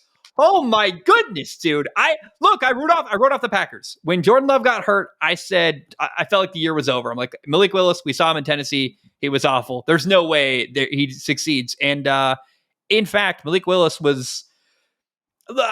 say great. He was a perfect game manager, though. He's 12 for 14 at 120 yards, had a touchdown. And the key is he had no turnovers on the day. They ran the ball a ton. He took care of the football.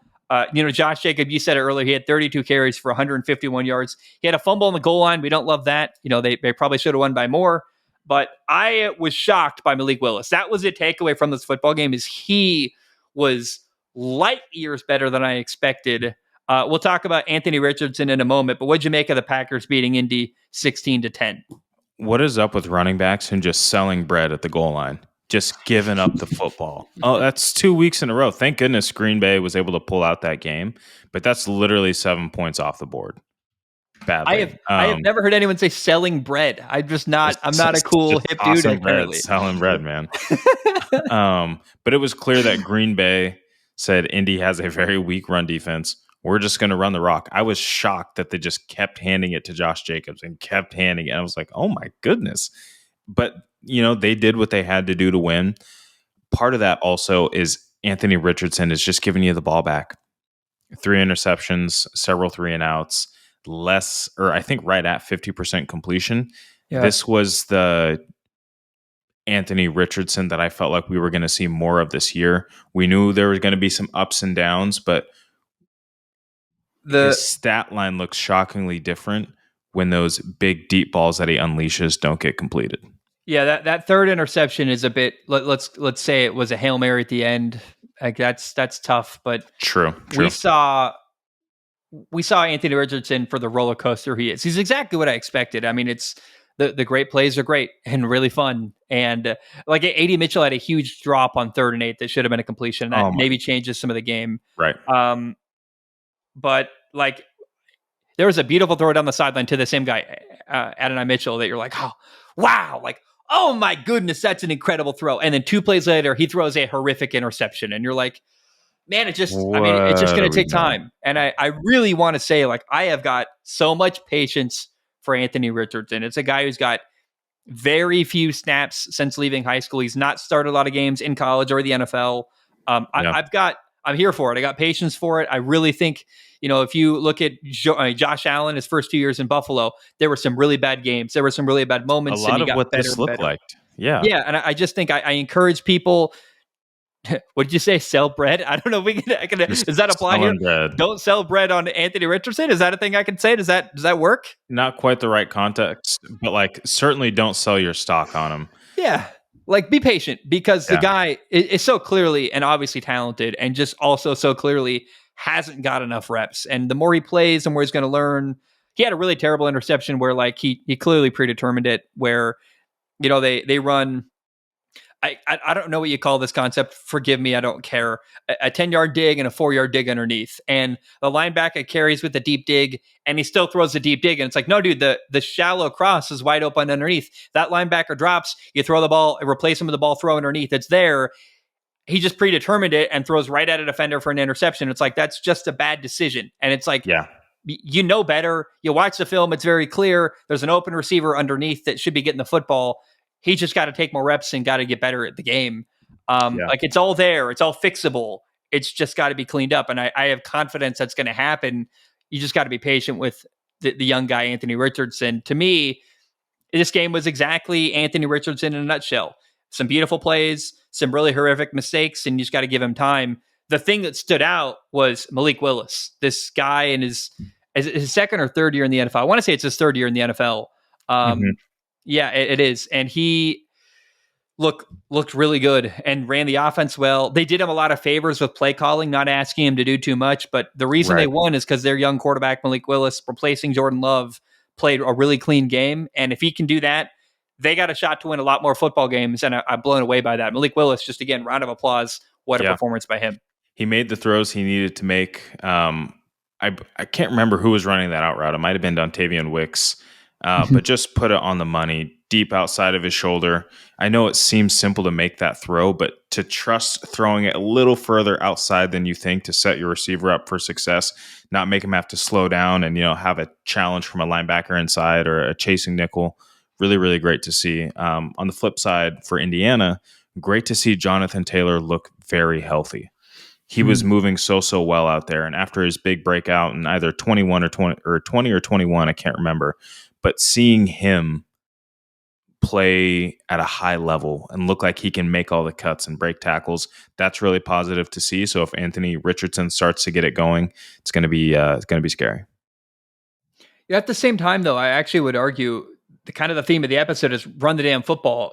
12 carries for 103 yards. Trey Sermon had 2 carries for no yards. What are we doing, Indy? Why is your young quarterback, who's no offense, but clearly kind of a liability, the less throws he makes, probably the better off you are right now at this point in his career. Yeah. It's a very winnable game for the Colts where why is only 12 carries for Jonathan Taylor? 12 carries for 103 yards is crazy. That's Why isn't efficient. that more like 30 carries for 250 yards? You know what I mean? I think you're getting in your own way by not running the football more. And that was the recipe a couple years ago, right? Was just hand Jonathan Taylor the football and let him make plays. But yeah, having him drop back and throw it 34 times when there's no exacerbated lead. It's not like you're down 2 scores and you got to come back. Like the game was within reach the entire time. I would have liked to see Shane Steichen do honestly what Matt LaFleur did. Take the ball out of Anthony Richardson's hands and say, hey, my best player right now is Jonathan Taylor. Let's continue to give him the rock. And then let's hit A.D. Mitchell in the end zone. Let's find Michael Pittman. But it just doesn't seem like Steichen has figured out the flow for how he wants to call the game with his team. Because game 1 and game 2 look very different. I'm curious what game 3 looks like. Xavier McKinney's got 2 interceptions in 2 games for the Packers. And look, Jeff Hafley, the former Boston College head coach coming in, being the defensive coordinator, looks like a great hire. Very, very similar to, I'm blanking on the name, Clint Kubiak as the offensive coordinator in New Orleans. Like, hey, that's a great coordinator hire. And I think where Clint Kubiak's going to be promoted and go be a head coach probably at some point, if the trajectory continues in New Orleans, Jeff Hafley feels like a lifer to me as just, hey, I am the right-hand man of Matt LaFleur. I'm here for 20 years. I think it's a very possible, thing to happen here with Green Bay. I hope that's what happens. I hope there's some foresight to see that. Kind of like Steve Spagnuolo, pairing himself up with Kansas City and Andy Reid. Now, part of that's because no one wants to hire Steve Spagnuolo as head coach. You've seen him before, but Jeff Hafley looks like a great hire as defensive coordinator in Green Bay, and I hope he's got the foresight to realize I got a good thing here. It's going well. Let's just make a career out of this and have a great life in Green Bay, where the cost of living is really cheap. They treat you like a hero, and man, your money goes a long way. Yeah, quality of life for sure. Whatever he wants to do, it looks like he's going to have some success doing it. The Raiders beat the Ravens 26-23. I imagine you got a lot to say about this one. And I got to say this, we talked about it kind of to start the show. The reason I love NFL football is it feels like no matter what, every team has a shot unless your name is the Carolina Panthers, where sorry. You're not wrong, though. Look, you are not wrong. You watch certain games in college football, and the team playing has got no shot. In this game, it was a great example of, hey, even though the Raiders are a team that's viewed as a lesser team in the NFL, they came back. They got a great victory against a really good Ravens team. And I want to say, before I give you a shot to talk about this, I really just was impressed with the leadership from Max Crosby. Get in plays, on the final drive, the Ravens had a chance to put together a drive, and Max Crosby shut it down, got a huge sack on Lamar Jackson. Yes. But on top of that, I'm sure you've seen the clip where Gardner Minshew throws an interception early in this football game, and Max Crosby comes, he hits him on the chest, encourages him, he daps him up. Like, at first it looked like he was yelling at him, and then you realize, no, he's encouraging him and firing him up. And the confidence and the leadership there from Max Crosby to instill confidence in Gardner Minshew I just love that moment. That's a beautiful football moment where the defensive leader giving a handshake to the quarterback, dapping him up, saying, I got your back, giving him confidence. And then for Gardner Minshew to come back and lead a game-winning drive and put together a victory. It's just a cool football moment. And the way the Raiders beat the Ravens, to me, is exactly how I thought their season was going to go. Like, grinding out ugly victories against good football teams. What'd you make of the Raiders beating the Ravens 26-23 week 2? That's their identity, right? The Raiders, the power of friendship. We're going to be a great culture, and we're going to... Yeah. Now, am I exaggerating a little bit? Yeah. But, I mean, really, like you said, that's what we knew this team was going to be. They were going to be gritty. They were going to do their best to keep games close and then, hopefully make plays, when it mattered. And that's what they did. At the end of the day, they forced 2 punts out of the Ravens on their final 2 drives. Ravens not able to capitalize, score any points at all. And then they scored, right? The Raiders scored on their final 2. So maybe even final 3. But that's ultimately what it came down to in this game, was just who made stops and who didn't in the fourth quarter. It shouldn't have been close. The Ravens really should have been able to pull away in this game. But again, guys like Max Crosby, holding the team together. Gardner Minshew, I believe it. Who's the offensive coordinator in Luke Getsy? He found a way to unlock Brock Bowers. Like, there's a lot of positive things for the Raiders. I still don't think it's going to be enough to all of a sudden change them to a 10-win team. But I'm curious if this loss to the Chiefs really hurt the Ravens. They just look like they mentally did not have it. They look out of sorts. They don't look like they have an identity to me. It was great to see them kind of give the ball to Derrick Henry a little bit more. I know people were calling for that. I was calling for that, especially after week 1, but I think we're also overlooking maybe 2 missed field goals. It's just something's not right with the Ravens right now. Obviously, seeing them fall to 0-2, it's pretty easy to think that, but something doesn't feel right offensively and defensively for this team. I can't quite put a finger on it, but something feels off. Something's not meshing with this team. I'm not too worried about the Ravens. I mean, it's a concerning loss. Here's a concern to me. You couldn't put the game away. You had the ball up 23-16. They You should have punted away. pulled away. You get the ball tied 23-23. Again, you punted away. You couldn't put together a drive. I think you lost a tough game to a team that's a tough out. And I think, I don't know if this makes, again, I'm still finding the words too on the Ravens. Isaiah Likely had a huge catch on the sideline. He couldn't quite pull in. That would have been a huge play and would have given them a shot to put together a drive at the end. If he catches that ball down the sideline, like, they're in business. It's not the end of the world, I think, if you're a Ravens fan. It's just, they got to turn it on right now. Let's look at what their next game is. But if you're a Ravens Dallas, fan, Buffalo, Cincinnati next. That's tough. Dallas is a winnable game, but it's not easy. It's in Buffalo's Dallas. good. That's a showdown. Like, I guess, let's say this though, it's possible the Ravens start 0-5. Not likely. It's a very unlikely outcome, but they got 3 really tough games ahead. You got to take care of business against Dallas. That Buffalo game is a showdown, man. Lamar Jackson and Josh Allen both got to kind of play Superman to win. And then that Cincinnati Bengals game is huge. If you're 0-5, season's over. So you got to start winning ASAP. And the game is the season's hanging in the balance for the Ravens. And those 3 games could go either way. Really, truly. It's a toss up. It's really close. They got to turn those into wins. They got to convert that. They got to be 3-2 to start the year. If you're not, it's a problem. But losing a game, like we talked about the Detroit Lions losing to Tampa, where they kind of shot themselves in the foot and lost a game they shouldn't have lost.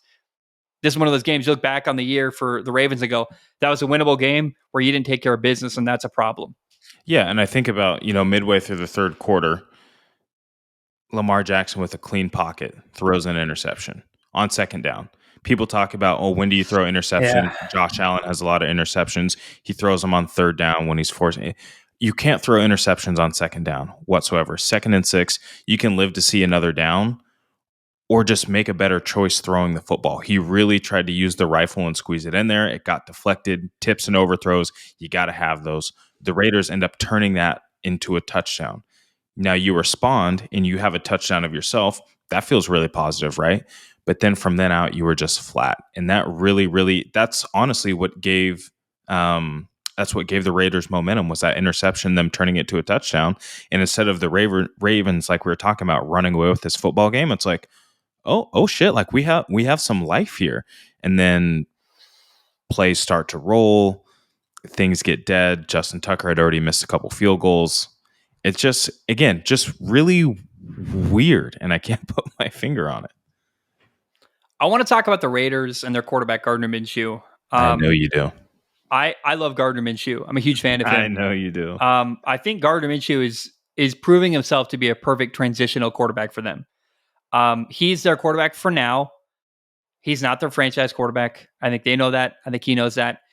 But he is their quarterback this year and definitely next year. And they're probably going to draft someone, whether that's a Quinn Ewers or Cam Ward or whoever the name is next year, right? They're going to draft a quarterback this year or next year. I think him being competent allows them, they're in a good position where they don't need a quarterback desperately. They'd like a better quarterback to be their long-term guy, but if the right guy is available in next year's draft, they still don't have to do it, because I think that the right guy is going to be available in 2 drafts from now. And Gardner's their guy for the next 2 to 3 years, and they're going to at some point replace him, and he's going to be responsible for training the next guy and being the bridge the gap quarterback. And I think he's perfect for that. As long as Antonio Pierce is the coach of the Raiders, Gardner is exactly what you want. He is a gritty guy. He's a good leader. He doesn't cause a problem in the locker room. In fact, he's a huge positive in the locker room. Yeah. He was 30 for 38 with 276 yards, a touchdown, and an interception. Here's what really stands out about this football game. He got sacked 5 times and just kept going back to bat. He kept swinging, kept taking shots downfield, even after the interception, even after getting sacked. Davante Adams had 9 catches for 110 yards and a touchdown. People talked after week 1 about how Davante Adams hates Gardner Minshew and they're sick of him. Well, not after week 2. He's getting fed. He's really happy. Brock Bowers, 9 catches, 98 yards. And even Luke Getsy deserves a little bit of a shout out. They had a huge touchdown on the goal line where they're in the shotgun, the run play action. It looks like they're going to hand it off, and he pulls it and throws the ball to Davante Adams. They sold that fake for a long time. That's a great play call. It's great play design. It's good execution. Look, Gardner Minshew is not incredible. He's not a superstar. He's a bridge the gap quarterback, but I think he's exactly what the Raiders need. If they're smart, they keep the guy around. He's a really cheap option. He's not a problem. He's competent, and they ride that horse as long as they need to until they can find the right guy to replace him. But I think he's a perfect quarterback for right now. He's kind of like you ever heard in the dating world, like Mr. Right for right now. He may not be your forever person you date. That may not be your forever girlfriend, but they're exactly what you need at this moment of your life. That's what Gardner Minshew is for the Raiders. And I hope they can recognize that. I hope he can recognize that as well and not be upset when he gets replaced inevitably, but they can use them each other to build what they need for the future in Las Vegas. And I think he's exactly what they need at this moment in time for that franchise. Yeah, I see what you're saying, but if I'm the Las Vegas Raiders, right, you kicked Derek Carr out, you pushed him out, you went to Jimmy G, and then you went to Aiden O'Connell, and now you're going to Gardner Minshew. I don't have faith that they want to keep him for much longer at all. I get that he's great for the locker room, and he's a guy that people want to be around, but I would just be careful letting him hang around too long because he hasn't stuck for a reason. It's because he doesn't get you over that hump. And I know you're saying Mr. Right for right now, but mess around and win too many games, now you can't get yourself a quarterback, right? Or he does too well, and people are like, oh, well, now you're just looking for something better. I don't want to see Max Crosby, have to wait 2 or 3 more years to have a quarterback that can help get his team to make plays the way he does on the defensive side of the football. I don't want to have Davante Adams, if he's even there at the end of this contract, to have to wait several more years for a quarterback that can really get them over the edge. So you start thinking about these pieces that you have on the team. If you don't get a quarterback now, it's not going to get any easier. Here's the problem, though. You can't make a quarterback magically appear. They're not going to have the top pick. You're going to have in the draft next year probably Cameron Ward for sure. Probably Jackson Dart out of Ole Miss. I think Jackson Dart is an awesome option with the Raiders, right? I love Cameron Ward to the Raiders. I think the Raiders are too good to be able to be in a position to draft a quarterback like Cameron Ward unless they can trade down. It looks like Carolina's going to have that pick, and they're not going to get him.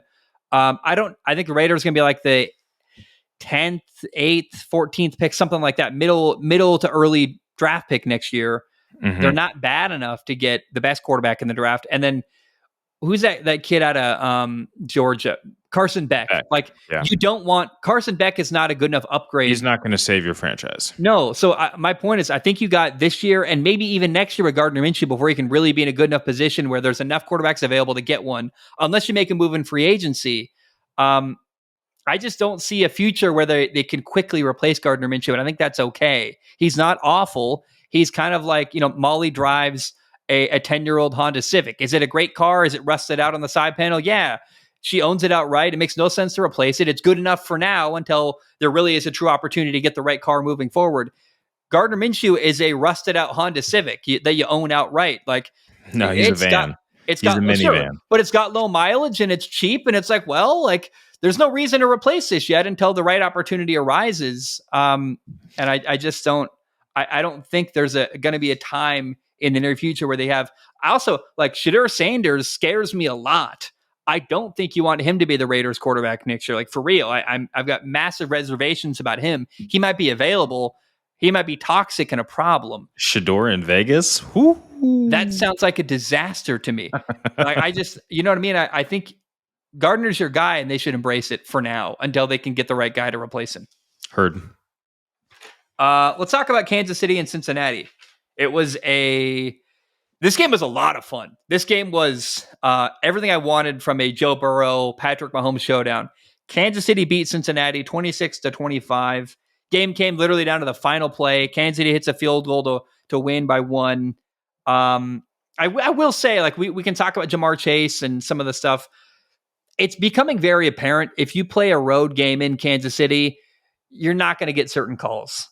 Even though I think Jamar Chase freaked out, we'll talk about that. That was unwarranted.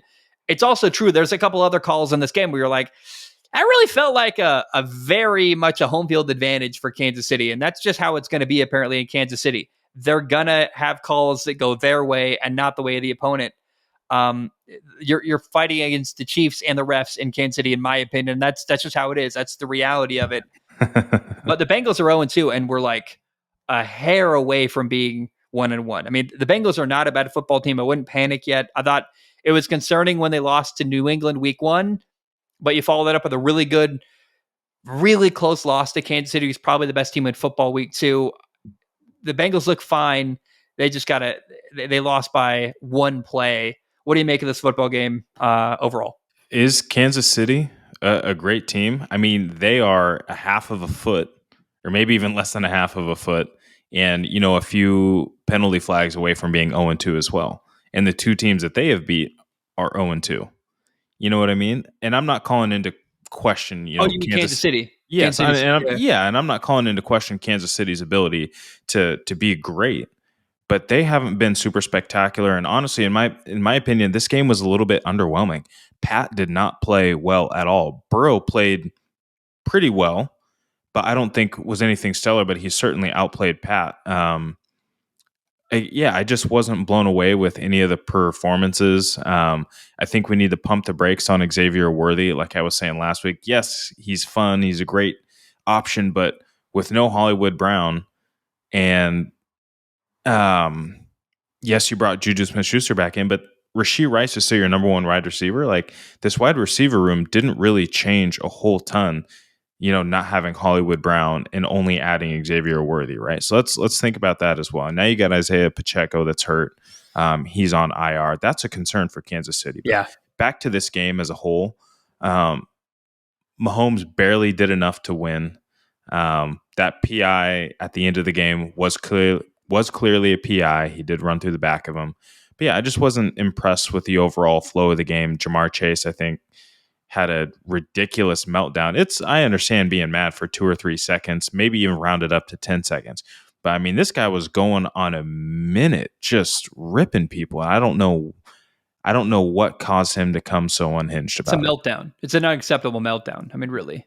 It was. He was thinking about his contract, probably the fact that he didn't have it, the fact that he, almost got injured. Wait, he doesn't have a. Did they sign him to the contract, or he's still playing without it? No, he didn't. He just took out a $50 million like insurance policy. Yeah, so he's thinking if that's a hip drop tackle and I get injured before I've signed this contract, that devalues me, right? Maybe that's what was going on, but yeah, just wasn't super impressed with anything in the game. I thought Mike Gesicki, the use of the tight ends was interesting. Jermaine Burton had a big catch down the sideline, which I'd love to see for him. I've been calling for him to try and, make his way into that depth chart. A gentleman you called out, Iasovis. He had a great game for them as well, but I wasn't blown away by either team's performance. And again, Kansas City is, a play or 2 away from being 0-2.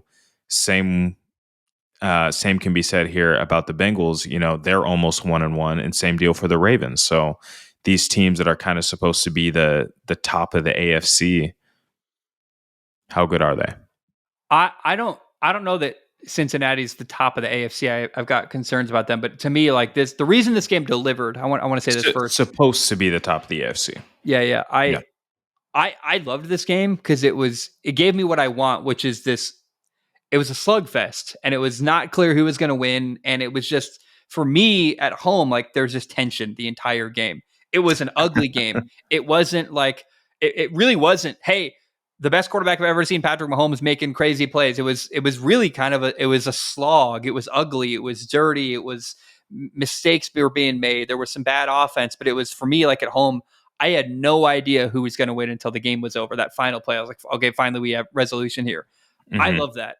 And when you have Joe Burrow, Patrick Mahomes, these two teams, like that's what I expect is an ugly game. It's a slugfest, and we're just not going to have clarity till the game is truly over because it's going to be back and forth. And that's what we saw. I mean, to me, sitting on my couch, I was like, this is, despite the fact it wasn't like clear cut, incredible football, great offense. It was like, this is what I want because I just have no idea. I'm on the edge of my seat the entire time.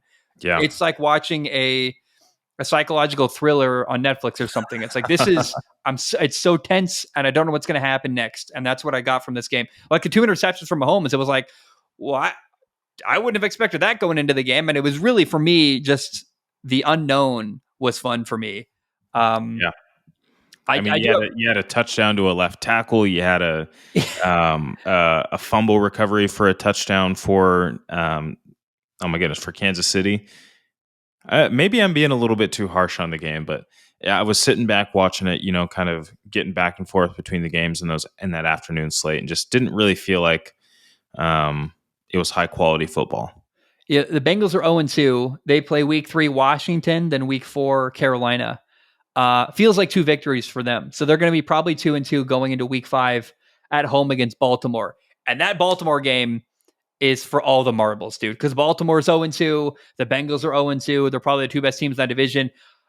Are they? I mean, I really think we'll talk about Pittsburgh coming up, but Pittsburgh's 2-0, winning with defense, finding a way to win. And right now, Pittsburgh Yeah. looks like maybe the best team in that division. Like, honestly, I know they're not the most sexy offense. I know it's not the best quarterback, but like they're finding a way, and we're not seeing these 2 teams, Baltimore or Cincinnati, find a way the same way.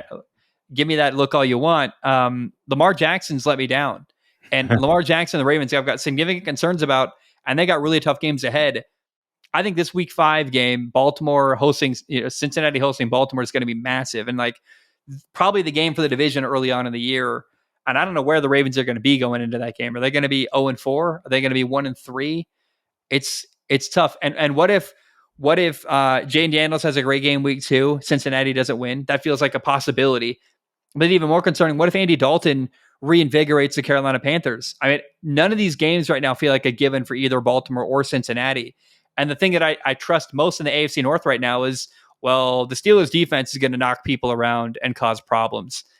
I don't trust anything else in the AFC North right now. The Browns are a weird team that I can't get a read on. The Ravens are 0-2. The Bengals are 0-2. The only reliable thing right now is that Steelers defense. And a bad Steelers offense, courtesy of Arthur Smith. Sure. Let's talk about the Browns. They beat the Jaguars 18-13. I don't know that I want to be careful not to overreact here, but let's say it what it was. Trevor Lawrence got a massive contract this offseason under the assumption he was going to really shine this year. They were trying to pay him early and kind of get ahead of the curve and pay him before his value goes up even higher. The stadium is renamed. It's Everbank Stadium is what they call it in Jacksonville. They renamed it Trevor Bank Stadium for this football game. Dude, when is this going to work? When is Trevor Lawrence going to shock me? I'm waiting and I'm waiting and I'm waiting. And we're getting, I don't know if it's time yet. Maybe we're one more week out, but we're getting really close to, if not time already, to ask really difficult questions in Jacksonville. We can talk about Deshaun Watson. He looked okay, but I was really waiting for Trevor Lawrence to make a name for himself and put his own mark on this game. And I waited and waited, and it came and went. It never happened. What do you make of the Jaguars losing to the Browns at home, 18-13?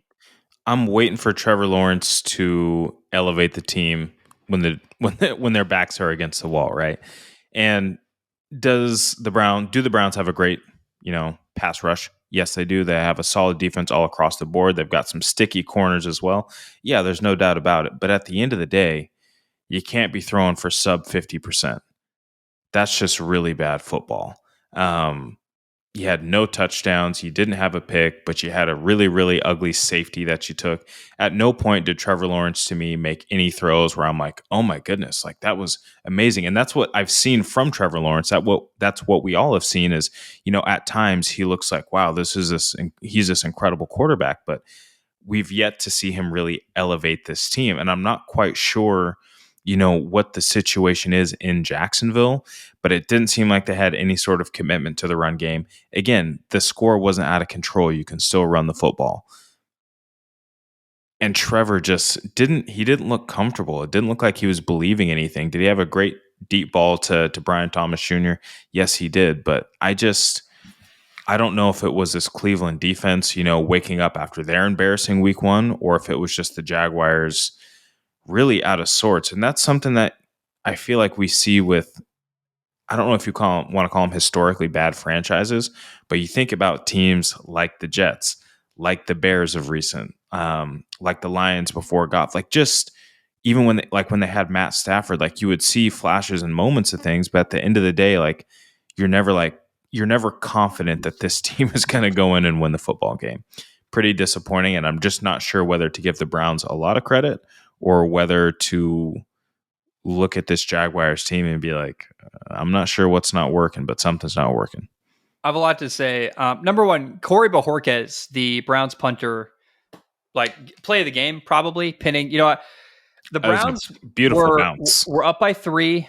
There's like a minute 56 left. And I'm like, okay, Trevor Lawrence is going to get the ball, minute 56 left.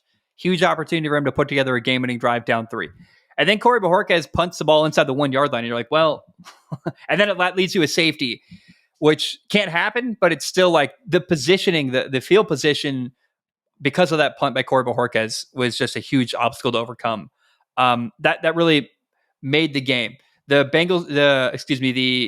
Jaguars did get another shot. They got the ball with like a minute 27 left, and they had a couple. They were driving actually at the end of the game, making a couple big chunk throws downfield. They ran out of time. So I don't want to come down too hard on Trevor Lawrence. Like I think that the situation at the end on your own 1-yard line, that's tough. Then you get the ball minute and a half left, but no timeouts. You're not Kirk Cousins. Apparently, you can't put together that same drive. What stands out to me, the Browns had 13 penalties and won. The Jaguars had the ball in the red zone 4 times. They get a touchdown 1 time of those 4. Yeah. They're not finishing drives. Trevor Lawrence, the Jaguars come across as desperate. Not just the Jaguars, like the entire city of Jacksonville, where it's clearly been so long since they had a great quarterback. They're desperate for anyone other than Mark Brunell to be their franchise quarterback. Like Mark Brunell, I guess historically is the best quarterback in that franchise's history. They overplayed Blake Bortles. They were happy for him, even though he wasn't very good. Like they give Trevor this massive contract. They're naming the stadium after him. It just stinks of a fan base and a city and an organization desperate to find the right quarterback and kind of forcing Trevor Lawrence into that position, even though he hasn't really earned it, in my opinion. I don't want to panic yet with Jacksonville. They're 0-2. That's not great. They play the Bills week 3. They're 0-2, but have lost, including that losing streak at the end of last year. Like they're not playing good football. And I think that's also what's concerning as well. Well, they play at Buffalo week 3, then at Houston week 4. If they start 0-4 with ugly losses to Buffalo and Houston at that point, then we can go, it's time to hit the panic button. I don't want to do it yet. I just, even though it's probably time now in Jacksonville, let's get confirmation that they are what we think they are and watch them lose to Buffalo, then lose to Houston. Then we can have that same conversation. I don't want to hit it too early. I want to just let it play out. But what I think is going to happen is a really ugly loss to Josh Allen and then a really ugly loss to CJ Stroud in their division. Going into that Colts game, they're going to be 0-4, and you're like, the Jaguars are a disaster. It's a really big problem right now. Yeah. And Trevor Lawrence got paid all this money and isn't delivering. And at what point do you say, why'd we pay this guy all this money? You're stuck with him now, but he's not delivering, in my opinion. Yeah, and you've got to take a look at that defense, too, that's held the Miami Dolphins offense in check week 1, right? If not for the fumble by Travis Etienne, again, that game goes entirely different. And then, again, against the Browns, like they held their own, like they did their part to put the ball in Trevor's hands, and it just didn't work out. So you're right. If they lose another game here, I think Peterson's instantly on the hot seat. Yeah. I don't know, again, like what's entirely not clicking for that team. Is it the offense? Is it the play calling? Is it Trevor? Is it the weapons? I'm not entirely sure, but something's not clicking. But I do, against my own will, want to give some credit to Deshaun Watson. This was probably the best game that we've seen him play. He didn't turn the ball over. He had a great rushing touchdown. he made a couple of really, really big throws to Jerry Jeudy. One I remember to that left sideline, kind of on a big third down. So he's maybe starting to look like a little bit of his former self. And again, it'll be interesting to see how the rest of this season goes on and if he continues to find that form and ultimately find that confidence, right? He's been through a self-inflicted ringer over the past 3 years. So it'll be interesting. And I keep saying that it'll just be interesting to see whether that confidence grows and what that offense continues to look like. And when they get Nick Chubb back healthy. So let's remember, Amari Cooper did not choose to be in Cleveland. He got traded there by Dallas. He looks like he does not want to play in Cleveland anymore. I mean, the effort level is low. It's noticeable. You're like, hey, Amari Cooper got paid and he looks done. He looks like on his way to retirement, just walking away, a la Michael Thomas or something. I just want to acknowledge that. That's concerning and weird. Even Deshaun Watson, actually, I thought, like, I hate to give the guy credit. It seems like a scumbag. That's a good performance. You can't say, you got a spade's a spade. That's a good game by a quarterback. Mm-hmm. And then you look ahead for the Browns. They play the Giants next week. Then they play the Raiders after that. And then they play at Washington. So 3 winnable games. We're probably looking at a 4-1 Browns team, assuming the Raiders game scares me. I think the Raiders are competent. They're more dynamic on defense than people realize. I think the Raiders game is a moment where we're going to see the vulnerable Browns. I think they take care of business against the Giants. I think I'll even say, I think they probably do lose to the Raiders at Vegas. I think it's a really tough ask with a good quarterback and a really well-coached defense, but then they probably beat Washington. So we're looking at a 3-2, 4-1 start to the year for Cleveland. That's not that bad, honestly. So I struggle to give credit to Deshaun Watson. I acknowledge that. I don't like him off the field. I've got my grievances, but you got to give credit where credit's due. And that's a good performance by a quarterback on the road to Jacksonville. Yep. Washington beat the Giants 21-18. Here's what I find hilarious from this game. I got to say it. The Giants had 3 touchdowns. Washington had 7 field goals. My math is a touchdown is 7 points. However, it's actually not. It's 6 points. You got to kick the extra point. On the opening kickoff, Graham Gano, the Giants kicker, hurts his hamstring. He's out for the game. After that, they couldn't hit an extra point. They missed one with a punter. They missed 2 extra points, or would go 2-point conversion, excuse me. So Washington beats the Giants with 7 field goals. Even though the Giants had 3 touchdowns, Washington had 0. It's like the most hilarious, most New York Giants way to lose a football game I've ever seen. This fan base has got to be frustrated. This franchise is getting worse and worse. We're watching the disintegration of the New York Giants right in front of us. I got more to say if you want, but let's throw to you first. What do you make of this game? Yeah, I think Daniel Jones looked okay. He didn't turn the ball over. He had 2 touchdown passes. Some positives. Malik Neighbors looked great. You love to see that for your first round draft pick. Yeah. But golly, I mean, how do you have that kind of performance and somehow lose the game? Jaden Daniels, I think, looked good. He didn't throw for a touchdown, but it looked like he was pretty efficient out there. But yeah, there's no other way to say it than like, that's just really weird. Just really weird. Well, also on top of that, right, the play where the kicker got hurt, opening kick of the game, excuse me, it gets taken back for a touchdown by Washington. So Austin Eckler takes it 98 yards for a touchdown on the kickoff return, but it got nullified because of a holding. So like that would have been the touchdown for Washington. It got called back. Kicker gets hurt trying to make the tackle there. It's just all weird and ugly and messy. I want to talk about rookie quarterbacks, unless you have something to say. Looks like you. I was just going to point out, I don't have my hat yet for Run the Damn Football, but Brian Robinson Jr., 17 carries, 133 yards. Run the football. Yeah, that's all I had to add. I'll say this, man. Was it indicative of why they won this game? Not really at all. It was a weird game. But hey. Well, the Giants' front 7 doesn't look as impressive as I thought they were going to be. I thought it was going to be so much better. I thought teams were going to have serious issues, especially as a pass rush. Yeah, you had Brian Burns with Bobby Okereke, Dexter Lawrence. Like Kayvon Thibodeau. Like I thought it was going to be a problem. I thought, hey, the Giants are awful. Quarterback's a mess. They got a great receiver. Nothing on the offensive side of football other than that. But at least the saving grace of this football team is the front 7 is going to be good. And apparently that's also not good in New York. Like What are they Shocking. doing with the Giants? It's a huge disaster, in my opinion. Who's the defensive coordinator out there? It's that guy from Tennessee. He was the Titans defensive coordinator last year. I forget his name right now. Denard Um, Wilson. I want to say this. Yeah. Jaden Daniels looks like the best rookie quarterback right now. He's playing the best. I know they didn't finish drives against the Giants. Yeah.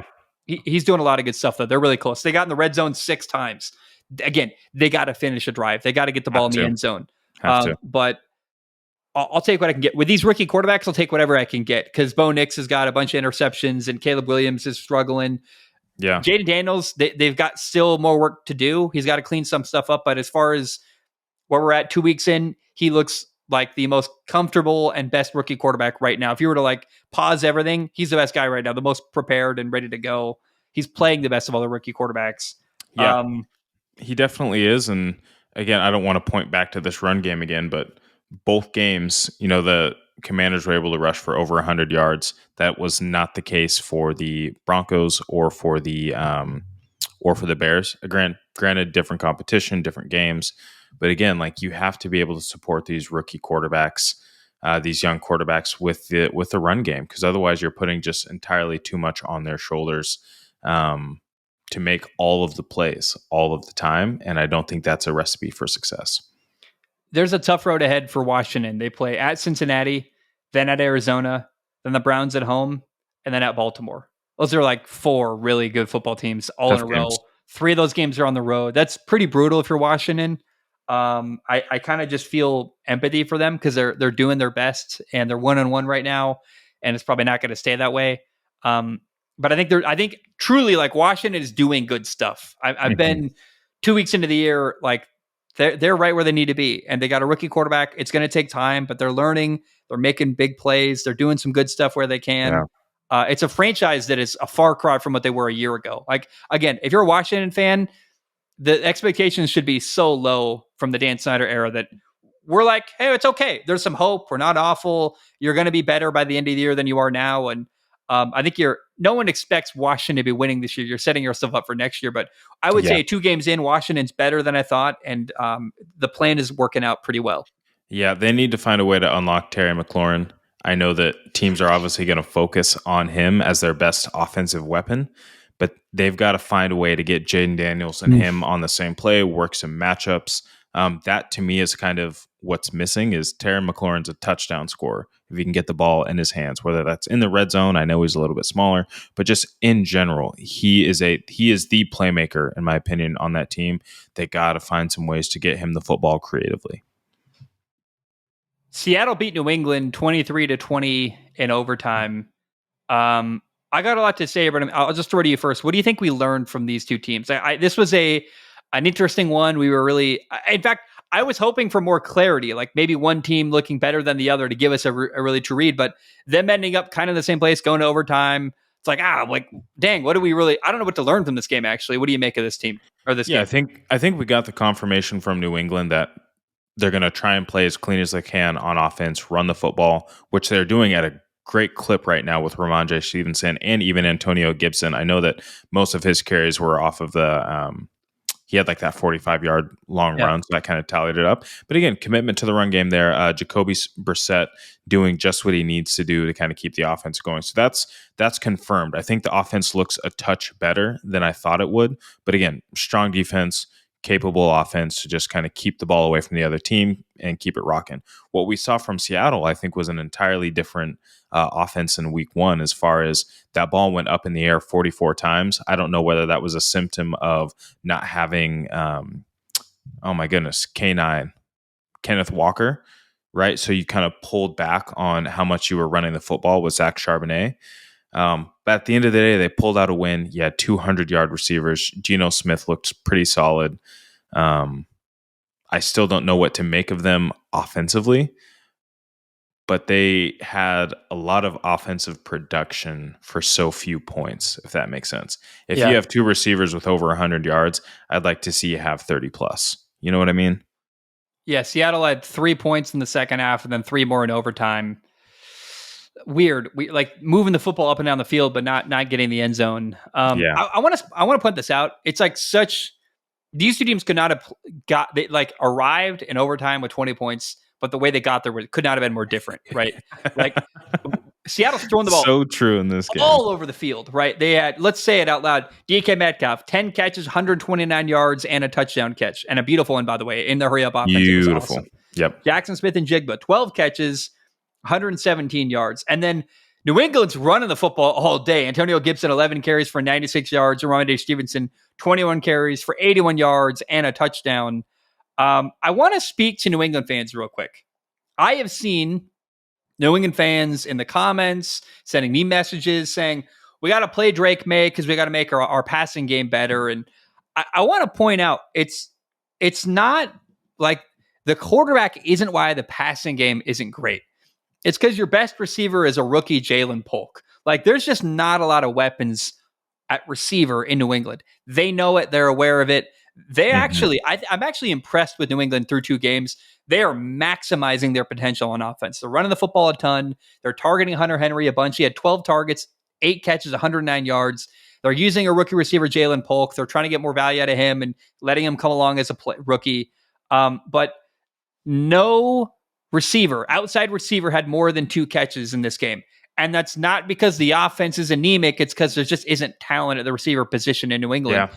Putting Drake May out there isn't going to change that fact.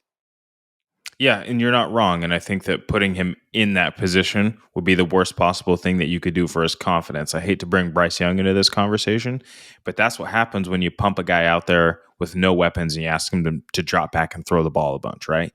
Yeah. Get a veteran in there who's seen a lot of different defenses. He can get you in the right play. He's going to take care of the football. He's already proven that he can win at the NFL level. And when Drake May's ready, after a year, maybe 2, whatever the case may be, then you let him go. You take the reins.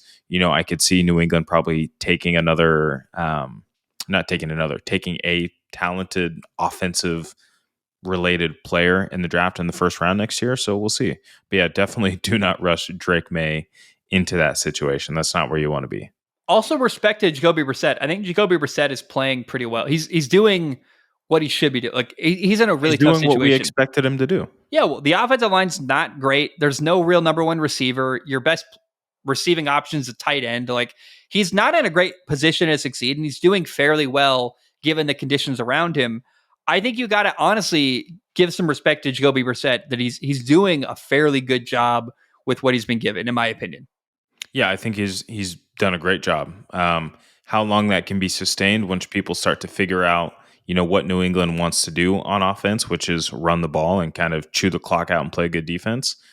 What happens when that box gets stacked and maybe they get down a few points, a score and a half, and all of a sudden Jacoby Brissett has to throw? That will really tell us. You don't. You just keep running, man, no matter what. that will tell us, what kind of depth, this team has. Who do the Patriots play next? The Patriots play the Jets, then the 49ers. I mean, this is where it gets really interesting. So this Thursday night game against the Jets is going to be fascinating. I think the Patriots have a chance to win. I feel less confident on the road at the 49ers with more time to prepare for the 49ers. I think they lose the 49ers. I'm pretty confident in that. And I think that's where it's going to be really interesting to analyze. What does the offense look like when they do load the box, when they take away the running game? How are you getting creative with Jalen Polk and Hunter Henry to get them, targets basically?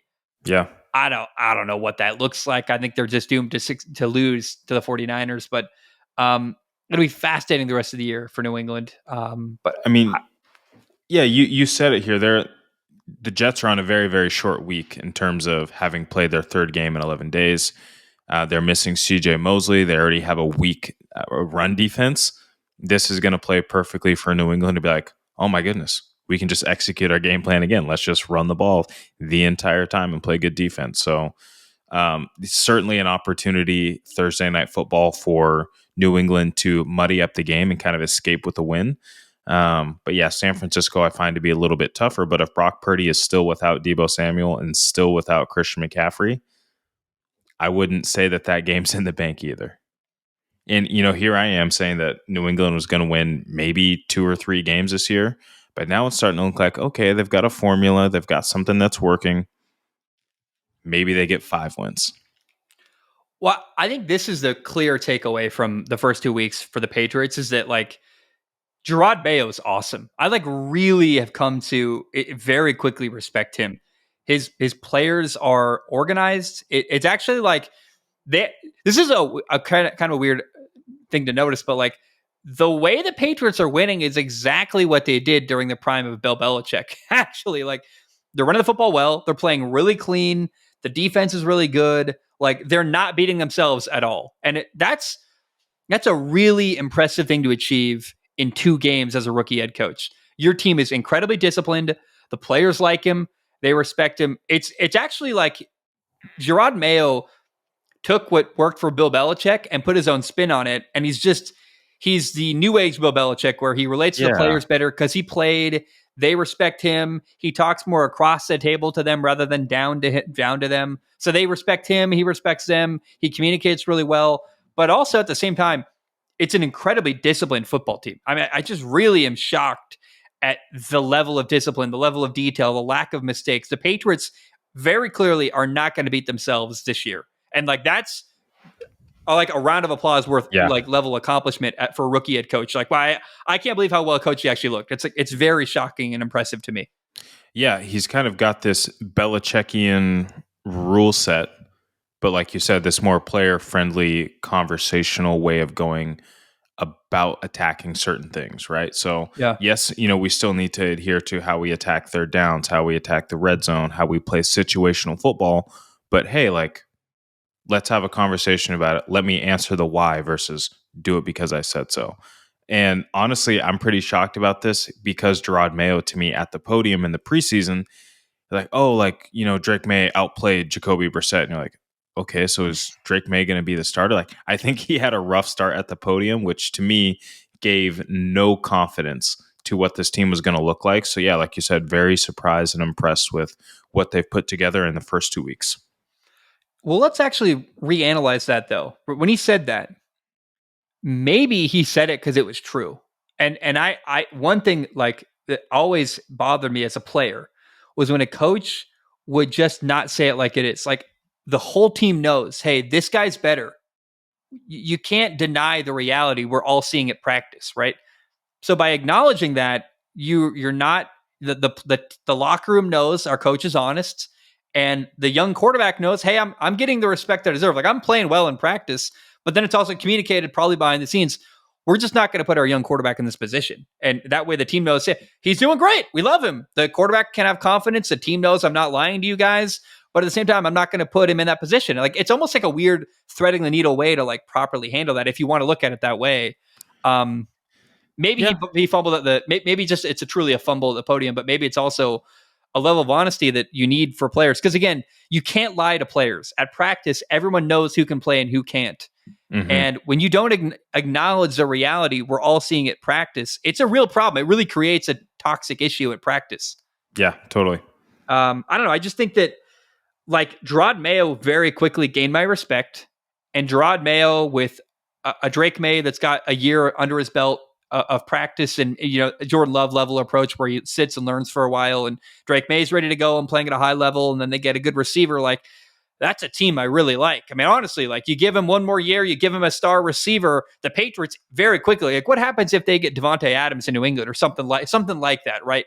It's like, wow, this is actually this dog will hunt. It's a really competitive football team. Doggle hunt, baby. Um, the Pittsburgh Steelers beat the Denver Broncos 13-6 week 2.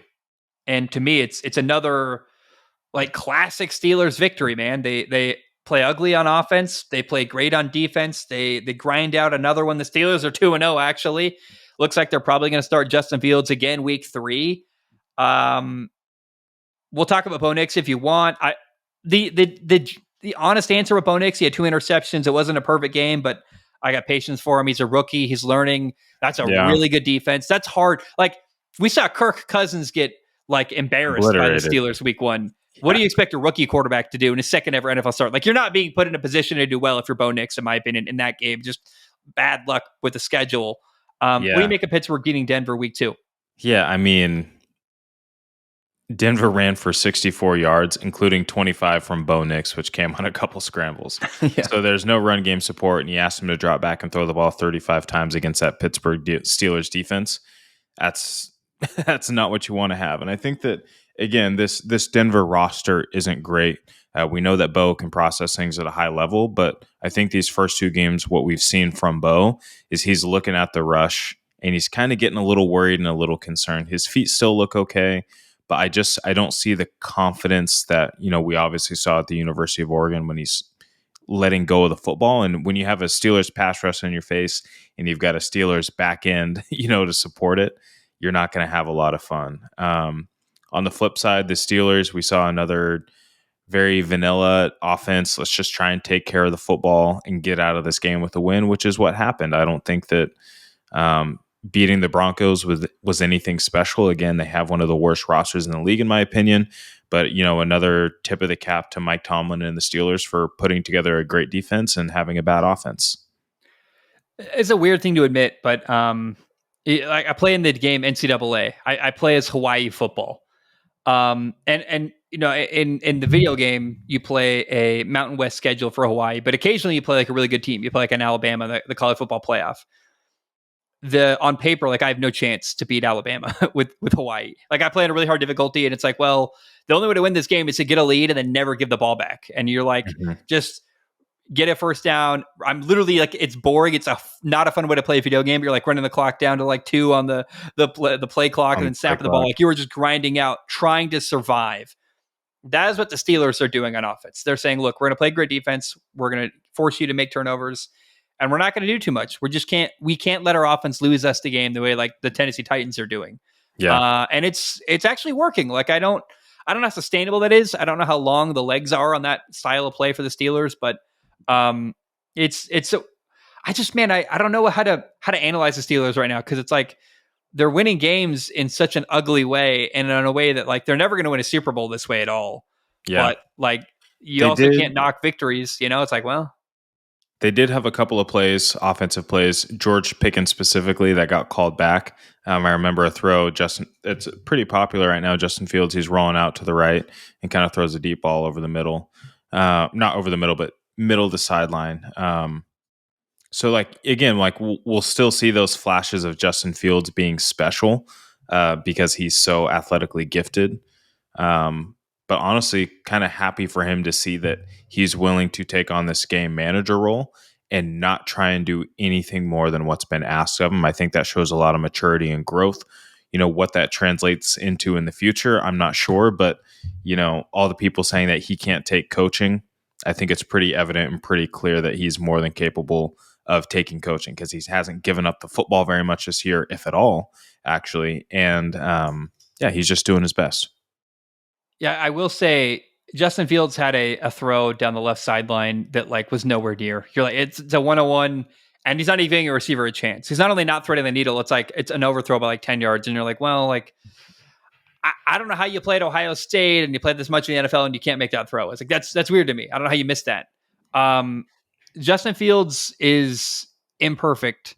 And I will also say though, like there's a meme going around right now that says, Justin Fields in the second half last year, and they show his highlights, and he's like playing amazing. You're like, well, like he has obvious talent. It's just, can they hone it? Yep. I think it's very clear Russell Wilson's healthy enough to play, and they've quietly benched him, and they're it's working with Justin Fields. They're moving with it. That's my conspiracy theory. I know this all started because Russell Wilson was supposedly hurt. He's hurt with shoulder pads on. It's like, it's the soft benching, and they want to not hurt Russell Wilson's reputation any more than he already has on his own. I think they just quietly benched him, and they're playing coy. They're not acknowledging it very much, but Justin Fields is a starting quarterback right now in Pittsburgh until further notice. And it's probably the right move. He's given him a good shot to win. They're 2-0 right now. And what's interesting is I still hope, I still hope he can get better. You're watching the Bears really struggle, and it's like, how much of the Bears really upgrade with Caleb Williams from Justin Fields? I mean, we're 2 games in. It's not really fair to analyze that, but it's like, I don't know. It's also like when you see you saw Baker Mayfield and Sam Darnold leave Carolina, and they got way better. And then you look at Bryce Young in Carolina getting his ass kicked, and you're like, well, how much is just the organization they were in before was a problem? So Yeah. I just want to say all that long-winded way to say I've got an open mind for Justin Fields, and I hope it works out well for him, and I hope he continues to succeed and maybe even get better and become the guy in Pittsburgh. That'd be really, really cool. I mean, hear me out. Would it hurt to reunite him with Luke Getsy in Oakland? Next year? Maybe. I mean, that didn't work great. Like, I mean, but was it just the stink of Chicago? yeah. You know what I mean? Well, hear me out on this. This is interesting. They play the Chargers. I also said Oakland. I'm so sorry. Las Vegas Raiders. I mean, some people still say the Washington Redskins. So like, the Chargers are who the Steelers play week 3. That's a fascinating game to me.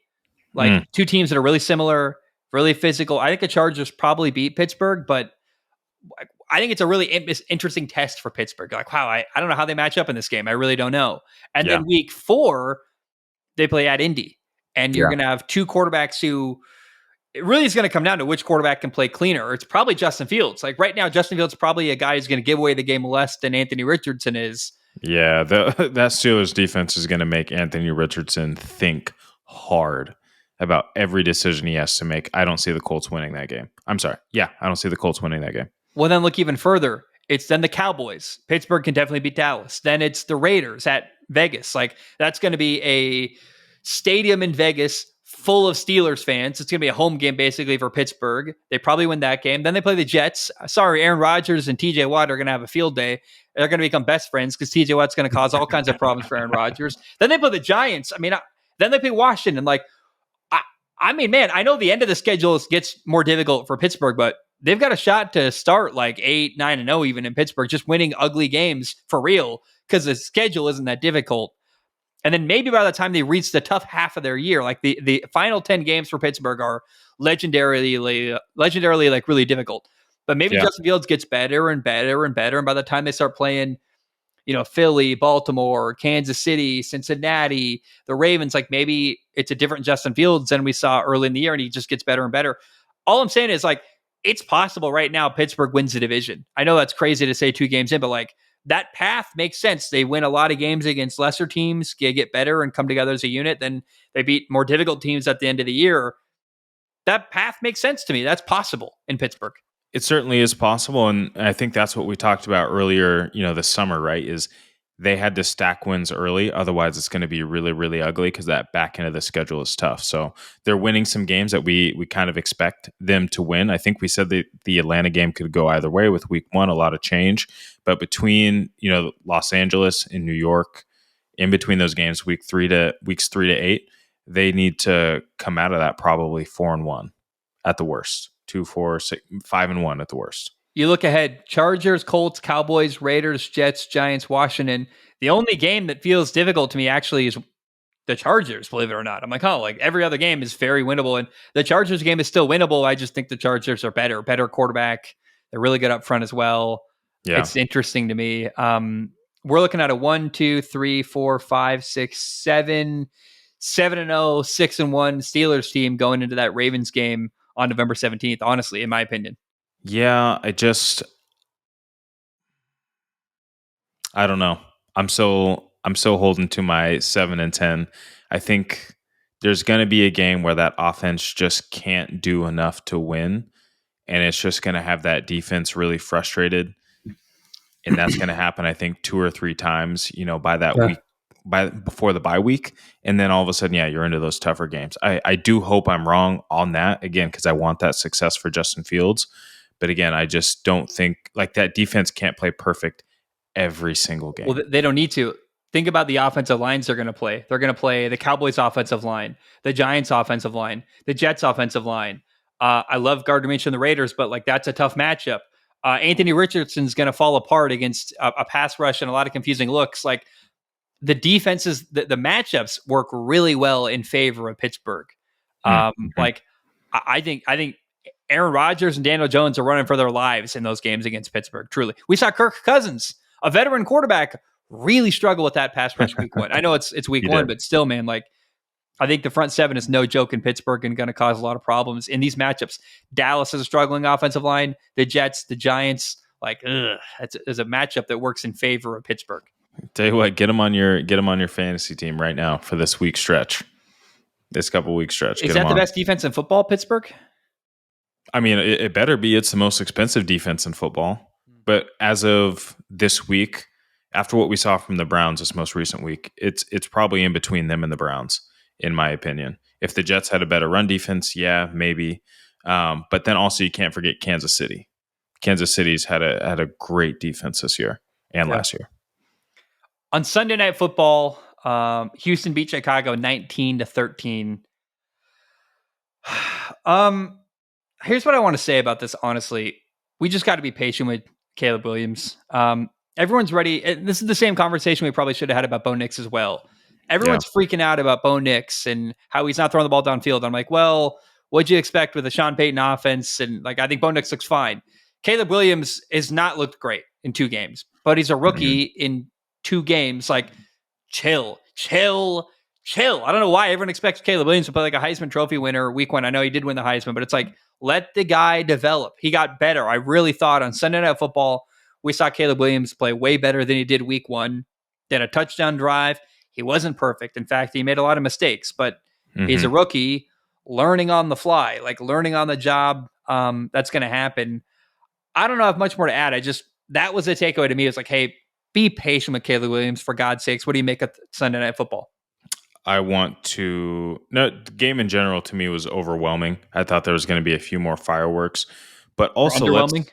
Underwhelming. Did I say overwhelming on accident? Yeah, the game was underwhelming. Houston's also a very good defense. Let's add that into the mix here too as well. And I think Titans defense, as we've seen, is probably a little better than we gave it credit for. They gave Aaron Rodgers problems. Right. But here's my deal. I want to fire Matt Eberflus and I want to fire Shane Waldron immediately.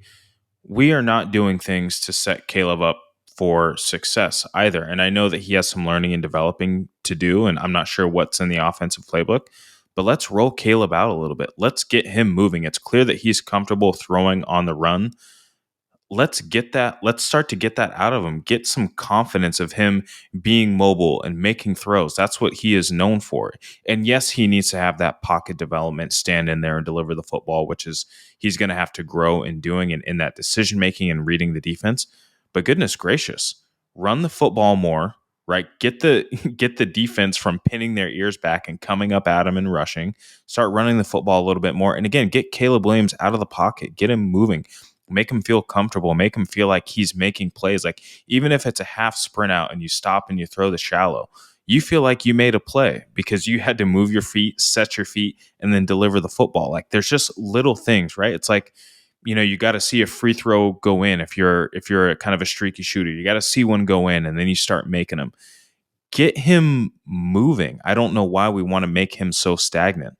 I also want to point out that Jackson Smith and Jigba publicly, in a way, kind of slandered Shane Waldron, saying good luck to Caleb and the Bears. So I'm not sure how great Shane Waldron really is. I believe that Canales was in Seattle, I want to say, right? Yep. With Geno Smith for that revival year. So again, was that Canales doing more of the work, or was it Shane Waldron, who was the offensive coordinator at the time? So again, I'm not trying to move the goalpost for Caleb Williams, but I do think that Chicago can do more things to set him up for success and start to get him feeling more comfortable. To just quickly talk about Houston, Nico Collins is that offense is so good, and I hope Joe Mixon comes back healthy. But again, it was an underwhelming game for what I thought. CJ Stroud made some big throws, and that's what it came down to. He made some big throws to kind of keep the chains moving, keep the game going. CJ Stroud made plays out of the pocket. I mean, that's the difference. Really was him keeping plays alive and making throws on the run out of the pocket were huge. And then, obviously Nico Collins, 8 catches, 135 yards, a touchdown. That beautiful, I can't remember if it was a slant or a glance route, the 5-step slant or 3-step slant, but catches that ball over the middle, breaks a tackle, runs into the end zone. They literally played a clip of Andre Johnson, as a comparison. You're hey, yeah, he looks it the part. I mean, he's big and physical and awesome. I feel like he got bigger in the offseason. Yeah, I do not I remember agree. him being that big. I don't know if there's about to be a drug test coming, but I was like, holy shit. This guy is massive. And again, like you didn't even really utilize, Stephon Diggs.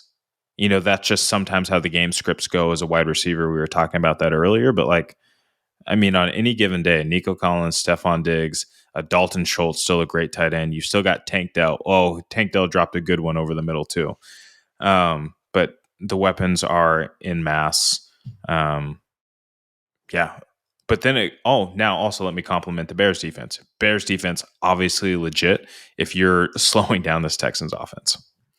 That's what's weird about. There's a lot to be said to respond to what you said. First of all, I think Houston's a Yeah, Super Bowl contender. I kind of went all over the place there. There's a little bit I, of this, a little bit of that. Just a nice football salad.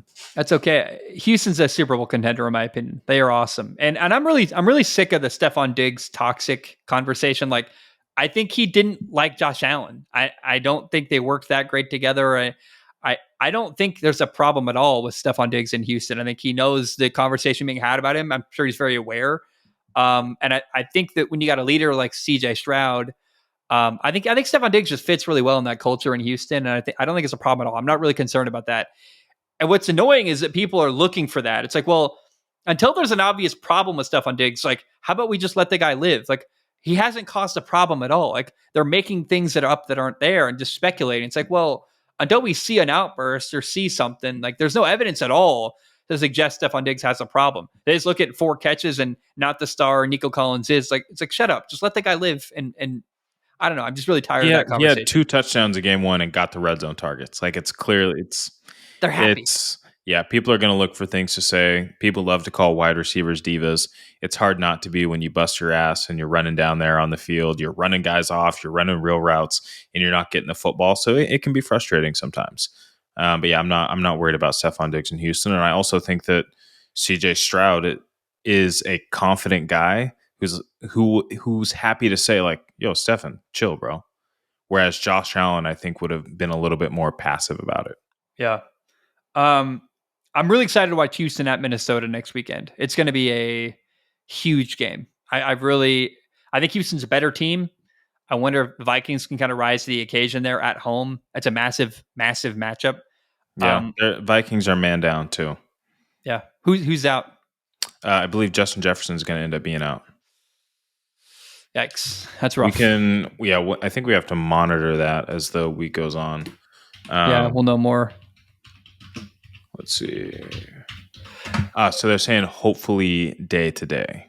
Okay, but still not 100% either way. Right. So that's definitely interesting. Here's what I want to say. Chicago, look, the defense looks good, and that's Matt Eberflus's bread and butter. So great. Should be good. The offense is a huge problem to me.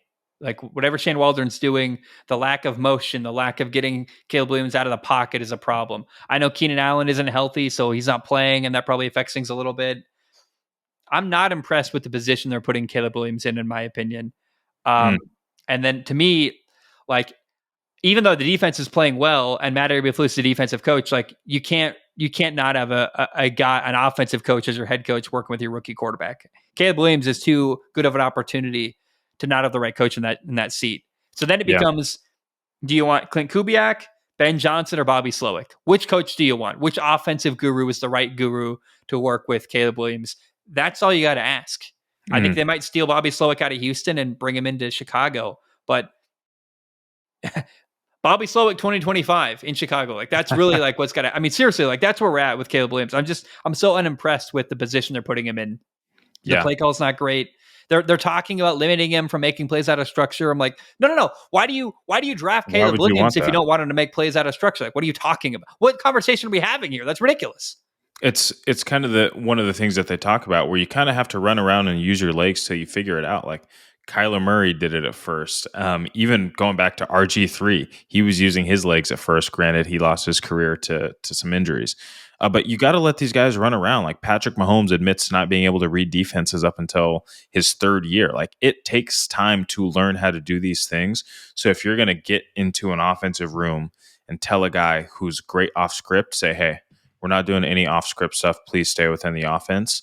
you're not helping his development.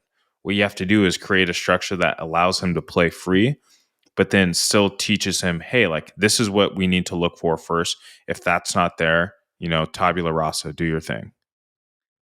I think people from the outside can't even fathom how much is happening in your head, like how much you have to be thinking about pre-snap as a quarterback in the NFL. Like Yeah. I've never been an NFL quarterback. I don't know. Like I know that at my job, I'm a pretty good installer in the HVAC world, but I'm also really slow. Like I take a long time, and I know that if I did it for 10 years, I'd be way faster. But I'm still thinking and taking my time. I just don't miss any details. Um, playing quarterback, like it's going to take a while. Even if Caleb Williams knows everything he's responsible for, his brain is still not. He's not reacting. He's thinking a lot, and it's just going to Yeah. take time. You got to be patient with the young kid, but you got to also help him as much as you possibly can. And Yeah. I don't know that they're doing that with the coaching staff right now in Yeah. Chicago. Again, I don't want to move the goalposts for any of these quarterbacks, but yeah, like you got to find a way to play to his strengths while still teaching him NFL football, right? Because that's not what he was getting, with Lincoln Riley at USC. It's entirely different again when you turn your back to the defense. And I think that Tom Brady earlier this summer made a great point. He's like, I feel bad for these rookie quarterbacks who have to go in there and play right away. There's so much nuance to the NFL football game. And defensive coordinators know what you like and what you don't like. And all they are scheming against all week is what you like. And they're going to take that away. And what else do you have in the clip? It takes time for quarterbacks to develop those things. So for Jaden Daniels and for Bo Nix and for Caleb Williams, and even for a guy like Will Levis, who I don't think is going to make it, like it takes a lot of time, barring CJ Stroud, who's occasionally you get those guys who are just above special, but just you have to be patient. And again, why we commend what New England is doing and saying, hey, Drake, you're sitting. You're going to watch, you're going to learn. Well, the other thing with CJ Stroud, he had a coach who really catered to him. I can't imagine how much Bobby Slowick worked with him and just did little things to care for the quarterback and make sure he's comfortable and in a position to succeed. That doesn't say anything about, I'm sure CJ Stroud was light years ahead of most rookie quarterbacks when it comes to processing stuff. Seems like that very clearly. But it's that relationship coaching quarterback is so important. And Bobby Slowick, that's the number one coach, in my opinion, that's out there. We talk about Ben Johnson. We talk about Clint Kubiak. Well, they're doing it with veteran quarterbacks. Doing it with Jared Goff and Derek Carr is very different than succeeding with a rookie quarterback.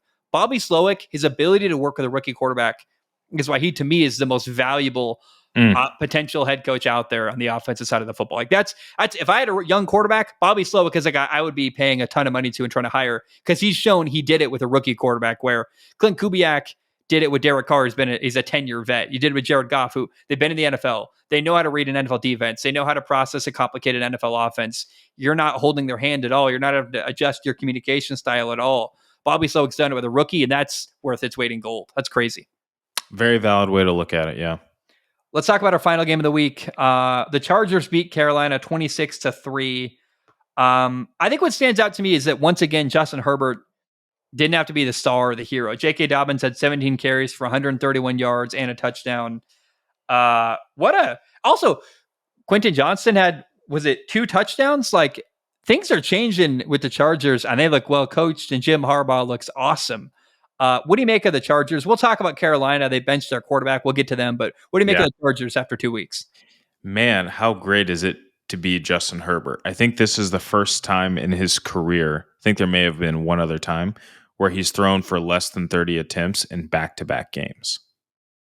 Again, just a reminder of how much the Chargers were asking of Justin Herbert week in and week out for his first several years in the league.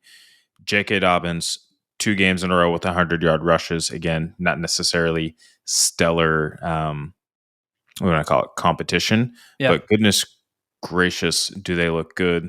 And they have an identity. They're physical. They want to run the football. Rashawn Slater, Joe Alt, just these massive human beings coming at you all game. No leaving the run game. Justin Herbert, we only need you to make a few throws a game. Throws those 2 touchdowns to Quentin Johnston, to everybody else was a bust. And now he looks like he's a more than serviceable wide receiver. 5 catches, 51 yards, 2 touchdowns. Like, that's incredibly exciting to see. I think Ladd's going to continue to develop in that kind of slot role. Really, really awesome to see. But then on the flip side, sad to see for Carolina. They've just got nothing going right now. Well, let's hang on Jim Harbaugh for 1 second. Given where NFL defenses are going, it could not have been a better time for Jim Harbaugh and his style of football to come Well, back to the he NFL. timed it. He It's timed like, it. He's man, timed like it just right. 2 high safeties, time to run the football, and Jim Harbaugh's like, I will answer the call. Let's do it. Here's what's interesting. The Chargers' next 2 games are at Pittsburgh, and then they play Kansas City. So they're going to get tested real quick. We saw 2 games where Justin Herbert didn't have to be the superstar, didn't have to play Superman at all. I'm sorry, but he's going to have to make plays and kind of step it up against Pittsburgh if they want to win. That's a great defense. You want to beat Kansas City, you got to go toe to toe with Patrick Mahomes. Yeah. Now it gets interesting. Okay, we saw Herbert win without needing to be the star in the first 2 games. He's going to have to elevate things in the next 2 games, and that's going to be really interesting. I think he's primed to answer the call, but it's going to be fascinating to see how the Chargers handle the next 2 games against Pittsburgh and then Kansas City. Yeah, I think that what you're going to see is a very similar offense, but you're going to need to see Justin Herbert make a few plays with his legs. And I think that's what we haven't had to see yet is, okay, nothing's open downfield. TJ Watt's coming up on my right side, maybe slip underneath him and get out, and I'm going to run and create a play. I think that that's going to be the difference maker in this game against Pittsburgh is Justin Fields may do that and create a turnover, whereas Justin Herbert, I think, is going to be able to make and execute that play because of his arm strength, his talent, and his ability, and his overall better decision-making based on history than Justin Fields. So I think there might be an opportunity where they ask more of him, but it's still not going to be like they were asking before. Okay, maybe he has to throw, 30, 32 times this game. But again, it's not going to be like he has to throw for 50 times. I called Justin Herbert elite at some point earlier this year. And one commenter especially took great issue with that, saying I was crazy and how could I possibly do that? And we'll see. We'll see. We got a chance now, Pittsburgh and Kansas City, where I've got a lot of confidence in Justin Herbert. I know how good he's looked and how capable he is. And it's going to be really fun to, I think, watch him answer the call. He doesn't have to beat Patrick Mahomes, but you go toe to toe when you do it. I also think like we saw week 2, some vulnerability from Kansas City. Mm-hmm. I think it's ripe for the taking. Like Kansas City is a beatable team for this Chargers football team. And I'm really fascinated to see if maybe they start 4-0 and beat Pittsburgh and then beat Kansas City week 2. It's going to be just a fun test for the Chargers and Justin Herbert. Just really kind of get a good test for how good they are. Yeah, and one of those keys to beating Kansas City is keeping Patrick Mahomes off the field, right? You don't want to have him have opportunities to score. You don't want to leave any time on the clock for him. So you got a heavy run scheme with J.K. Dobbins, right? You're going to feed him the football. It's going to be tough running in there with Chris Jones. Let's be very clear. George Karlaftis, Nick Bolton's back, so it's not going to be easy in Kansas City. But I know that a Jim Harbaugh coach team is going to stay committed to that game plan. They're not going to abandon it. And all of a sudden he's dropping back in shotgun, empty spread, throwing the football. So like you said, it'll be interesting, but it certainly won't be easy. Now, the big news from this game, Bryce Young, the Carolina Panthers quarterback, got benched. First of all, I think Andy Dalton gives him a better chance to win, like very clearly. I think that's like everyone who's watched the first 2 games in Carolina would go, yeah, Bryce Young's not ready. He doesn't look good. I'm curious. I've got more to say, but I'm curious if you have anything you want to add on Bryce Young getting benched. Yeah, it just seems like, how do I say this? Bryce Young just doesn't seem like he's developed one bit. It seems like he's the same guy from week 1 last year to, week 2 this year. He doesn't trust what he's seeing. He doesn't trust his feet. He takes a lot of sacks. He tries to deliver the ball with conviction, but because he's hanging on that read, there's guys in the area. He's throwing pick sixes. He's throwing just really bad interceptions. And to me, it just spells no confidence in his own self to believe what he's seeing. I don't think it's coaching at this point. Maybe Canales is the right guy, maybe not, but I think that confidence is so far gone for him right now that benching him is probably for the better, because it can only get worse, right? He's not going to have a turnaround game at this point. We would have seen it already. So my heart goes out to him. I hope that sitting back, maybe he can learn from Andy Dalton a little bit, spend a little bit more time in the playbook, reading defenses, but he's already undersized as it is. It's already hard for him to see those lanes. He's not as thick as Russell Wilson is. Those hits hurt. It's a sad case of he came into a very effed up situation, and I'm not sure how much of a light at the end of the tunnel there is for him. Bryce Young is swimming mentally. Like, he looks overwhelmed by that offense. He doesn't have answers. He regularly is going to the wrong side of the field, or there's a play week 1 where they had 3 receivers over 3 or 3 receivers over, or 3 defenders over 2. And it's like you went to the 2 receiver side where there's like way more defenders over there. I know that's a very simplified way to look at that, but it's like the matchup isn't, your best answer isn't over on the left side of the field. You got to go to the right side. He doesn't know where his numbers are at. He doesn't know where leverage is at. He doesn't know how to change the protection, get himself into the right play. And again, that comes with the experience. And like you said, that confidence to not be mentally swimming anymore. Yeah. If you play cover 0 and blitz Bryce Young, he can't beat you. And like, that's damning.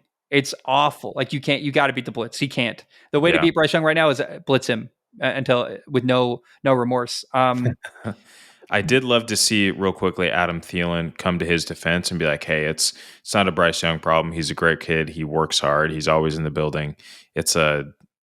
He basically kind of framed it as a team thing, which tells me that people like Bryce Young, as a human being, but they are, I don't want to say pitying him, but yeah, it seems like a lot of those veterans on the team are pitying the situation that Bryce Young is in. Yeah. Well, they're still helping him up. I mean, like, little things like that matter, where we've seen Deshaun Watson at times not get help from his offensive linemen. And Right. like, they're not doing that. They don't hate him. But Dave Canales succeeded with Geno Smith, a veteran, and Baker Mayfield, a veteran. So the expectation he has is that you can come in and know the offense and be ready to go and be sharp. And I'm pretty difficult to work with. I've learned. I hate to say that, but in my HVAC field, like, I've realized, like, I have really high expectations for the people I work with and around me. And if you don't meet expectations, I let you know. And I'm like, dude, no, sorry, but you got to elevate. You got to be here. You can't be down here. I would imagine Dave Canales is kind of that way right now. He's like, look, what you're doing is just not acceptable. Like, we're not in a position to win because of you. And I have no doubt Andy Dalton, a very capable NFL quarterback, is going to execute at a much higher level and not be lost when it comes to decision making where to go with the football pre-snap. I would argue that Canales made a decision for his job more than he did for Bryce Young.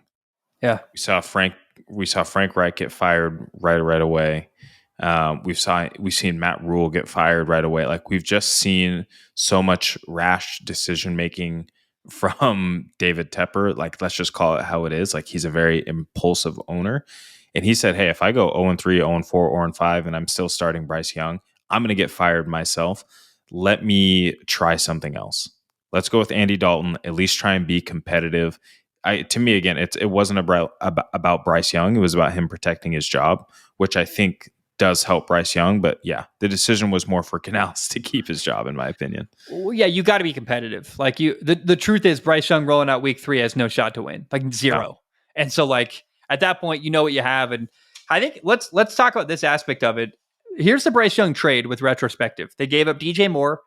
They gave up a 2023 first-round pick, a 2023 second-round pick, a 2024 first-round pick, and a 2025 second-round pick. So 2 seconds, 2 firsts, and DJ Moore for Bryce Young, who's now benched 2 games into his second year. That is damning, dude. I mean, that's awful. I really like you really bolstered Chicago. Chicago's in a great position roster-wise. They're not winning, but they look like they should be. And you gave up the farm for Bryce Young, and it's just an abject disaster with this Bryce Young move and draft pick, and the way they supported him and the way it's all gone down. I think you gotta feel bad for him, and I think this is where the conversation's got to shift next. Is what happens next for Bryce Young? Does he stay and hang around and try to learn and get back on the field? If you trade Bryce Young, you got to move him somewhere with a good offensive head coach, whether that's the Rams with Sean McVay, Miami with Mike McDaniel. He's got to go to a team with a quarterback-friendly coach. Miami. Just put a righty Tua in there. Yeah.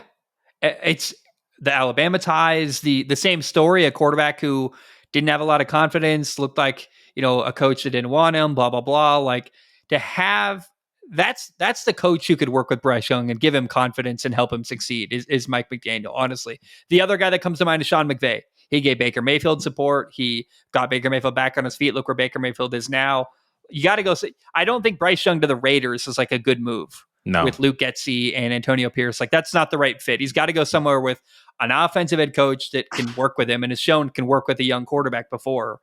And the other thing I want to say though is Bryce Young's getting a lot of flack and some of it very deservedly so, but also look what happens when people leave Carolina. Look where Baker Mayfield is now. Look where Sam Darnold is now.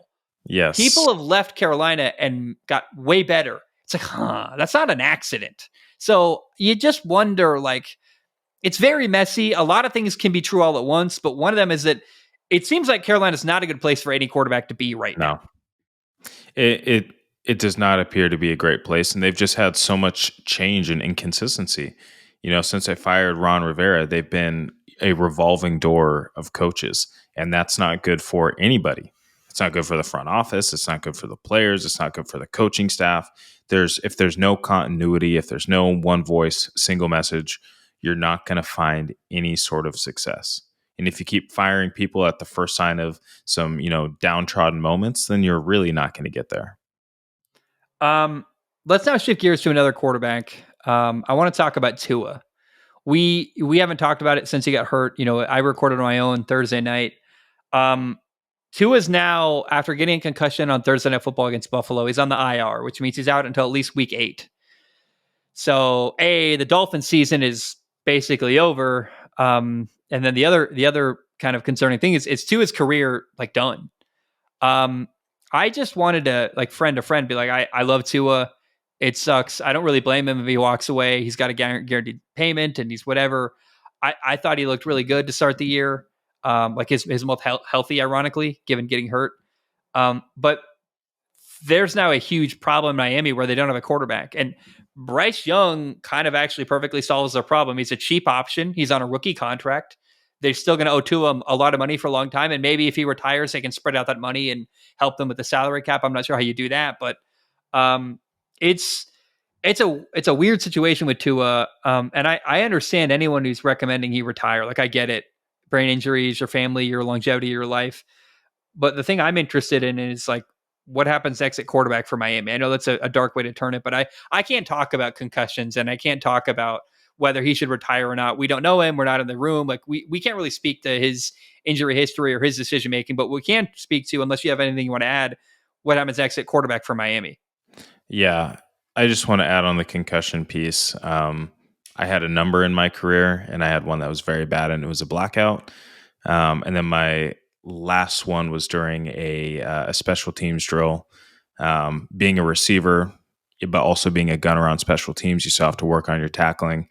Took a knee/thigh to the helmet. Got up, and everyone obviously looked at my eyes, and they said, like, "Yo, are you good?" I said, "Yeah, I'm good." But the next day followed by a number of headaches. And when you're a walk-on, you don't have an option, right? You got to keep things going. I would just encourage him to think harder about retiring. And maybe this time on the IR, he'll have an opportunity to do that. But I have to play brain games on Brain HQ by Posit Science to keep my brain sharp. And when I don't, I get tired, I slur my words, and I have lower mental focus and ability. I'm going to have that for my entire life. So, as somebody who doesn't have a multi-million-dollar paycheck, I look at that and I say, Tua, like, please, goodness gracious, like, take the money, go back to Hawaii and be a camp counselor. I don't care, or stay involved in football in whatever shape that is. But it's clear that it doesn't take much, and it only gets easier to get concussions. And man, I'm not going to call for him to retire, but I do certainly want him to think very hard about it, because he has a chance to still do big things, just maybe not playing football. Well, maybe coach Tua. That could be interesting. But as far as what's next at quarterback, obviously they brought. Sorry to get Oh, no. I think you had a valuable perspective. I feel like I didn't, but you did, and I'm glad you shared it. Yeah. Man, sir. Yeah. Sorry, I'm going to move on from the concussion stuff. Tyler Huntley, he's being brought in. I'm not sure that that's a great fit, but it appears that they're looking for a guy that has a little bit more mobility, I guess, to try and be a little bit more creative. I'm not sure what that looks like. Bryce Young's a good option. My thought is maybe a tank and get Jackson Dart. I don't think you have to do a big tank. I think maybe 7 wins and you can still get Jackson Dart. I think he'd be a great fit in that offense. But that's what's next at quarterback. You either find a bridge guy and just play out the rest of this year, or and try and get somebody in the draft, or like make a play for somebody like Bryce Young. What if now this will never happen? It's not going to happen. But there's already a great quarterback in Miami. Skylar Thompson? Cameron Ward, dude. What if, that'll never happen, but if they could find a way to get their hands on Cameron Ward with Mike McDaniel would be unbelievably fun. That'd be pretty fun. To have him just move across town from the college team to the NFL team would be incredible. There's no way they pull it off. There's no way he's available by the time they draft, but man, that would be so, I mean. That'd be really cool. Are they 0-2? I think they are. Dolphins are. Yeah. I mean, so no, they're 1-1 because they beat the Jags when they shouldn't have beat the Jags. So I mean, look, I wish they were 0-2. It'd be easier for them, but it's not impossible they have the number 1 pick if they just lose every game and look terrible. I don't know how they would do that. They've got a really competent coach. They got a good team around. Whatever quarterback plays, so they're going to win some games. But yeah. Also, what teams in the NFL need quarterbacks next year? So maybe Cleveland, maybe the Jets, maybe the Raiders, maybe Carolina. I don't think it's a high demand. Almost every team has a guy they're going to rock with for next year. Maybe Tennessee, you know what I mean? I don't know how much demand there is immediately for a quarterback. They might be able to get one in the draft, is what I'm trying to say. Yeah. I'm fascinated what their next move is, but I love Mike McDaniel. I really believe in him, and I think he could resurrect a career like a Bryce Young, or maybe Sam Darnold's available. Maybe Minnesota doesn't commit to him. They bring back JJ McCarthy and Sam Darnold becomes available. I'm not sure what they do, but it's fascinating to me. Yeah, it'll be interesting. Let's end today by talking about next week, if you got time. Yeah, let's do it. I look at college football. Number 11 USC plays at number 18 Michigan. Fascinating. I can't wait to see that. I think USC's got a really good shot to win. I love Miller Moss. That's a must-watch game, in my opinion. What say you? I think USC beats Michigan pretty handily. I think that they're a better team offensively, maybe not as much defensively. It's not going to be as big of a blowout as it was, Texas against Michigan. But I think that USC does kind of handily win this football game. I wasn't impressed with anything I saw from Michigan, and especially their quarterback. Also, it's a USC team that, when it came to physicality, hung with LSU. In fact, beat LSU. So they're more physical than they've ever been up front at USC. They're not going to have a problem physically against a team like Michigan. Yeah, I think that USC wins that game pretty handily. Number 12 Utah plays at number 14 Oklahoma State. It's a battle of 7th-tier quarterbacks. Alan Bowman against Cam Rising. Cam Rising's healthy enough. He's going to start. I don't know what to make of this. I don't know if I'm going to watch it or not. But it's, when you look at the college football games this weekend, that's one that stands out to me. 2 veteran quarterbacks, 2 top 25 teams at Oklahoma State. What do you make of that one? Cam Rising can't throw the football. He's made a career off of, making plays with his legs. I don't mean to hate on the guy because he's killed some University of Oregon dreams over his career at Utah. Yeah. I'm not particularly excited about this matchup. Utah always has a great defense. Oklahoma State kind of shines with their offense. So it'll be a contrasting matchup. But I wouldn't make too much out of this quarterback matchup other than the fact that they're both just old. So the USC game is huge to me. I don't know if I'm going to watch Utah, Oklahoma State, but it's worth noting because it's 2 top 25 teams. But the other game that really grabs my attention is number 6 Tennessee at number 15 Oklahoma, specifically because of Tennessee's quarterback, Nico Iamaleava. That's a NFL quarterback right in there playing against a really interesting Brent Venables Oklahoma defense. Cannot wait for that one. It's an SEC game. It's the night game, 4:30 East Coast time. 4:30 West Coast time. Starts 7:30 p.m. East Coast time.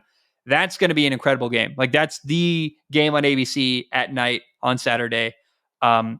I just want to watch that young quarterback, Nico Iamaleava. I think put the nation on notice. Tennessee is 3-0. Oklahoma's 3-0. I think Tennessee is going to be 4-0 leaving that game. But how does the young quarterback from Tennessee play? It's massive to me. What say you?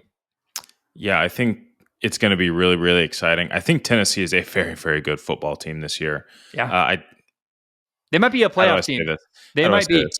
I think they dog walk Oklahoma, to be honest with you. Oklahoma, to me, has not been impressive this year. You beat Yeah. Houston 16-12, Tulane 34-19, kind of with a late game pull away. Like Tennessee's Tennessee is for real, man. So I think that they blow them out, and it'll be upsetting for Sooner fans to hear that and see that. But I think that's the reality. In the NFL, the Patriots played the Jets on Thursday Night Football. I think the Patriots got a shot here, especially with the short week. Jets have played, this will be a third game in 11 days. I've not been that impressed with the Jets. I think it's close. It's interesting. What say you? It's going to be close. If I'm gambling, I'm definitely taking the under in this game. I don't think there's going to be a lot of points scored. There traditionally isn't on Thursday Night Football already, but what I've seen from the Jets offense and what I've seen from the Patriots offense and both of their defenses, I'm just not entirely sure that it's going to be a beautiful product on television. Malik Willis. It'll be interesting though. That'd be interesting for sure. I think it's actually, I've been really impressed with the Thursday night games, by the way, so far. They've been really like the camera crew quality is there. Like the presentation's great. Like Thursday night has been a really good viewing experience as a guy sitting on my couch, to be honest, which is a step up from past years for Amazon Prime. You thought the game on Peacock was good, or was that the Friday game? That was a Friday game. That was dog shit. That sucked. All right, I'll let that one slide. But that wasn't Thursday Night Football. That was not Amazon. Like Amazon specifically has done a really good job taking care of the broadcasts. Yeah. And I've enjoyed it. Malik Willis, former Titans backup, playing his former team, the Packers at Tennessee.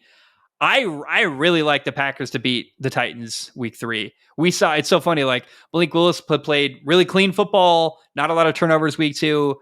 The opposite is true for Tennessee's quarterback, Will Levis, just can't get out of his own way, like throwing up all over himself basically on a football field. I think the Packers beat Tennessee comfortably. What say you?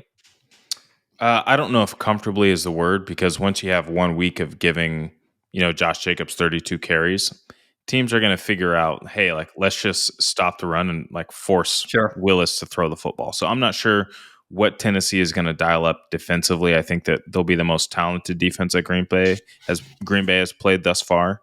But I wouldn't write it off as a Green Bay pull away. But I think ultimately it'll come down to whatever stupid ass decision Will Levis makes. That's gonna be the game changer. Whatever stupid ass motherfucking decision he makes. What if Will Levis just has like 500 yards and balls out, 5 touchdowns? Then I'll give him a kiss.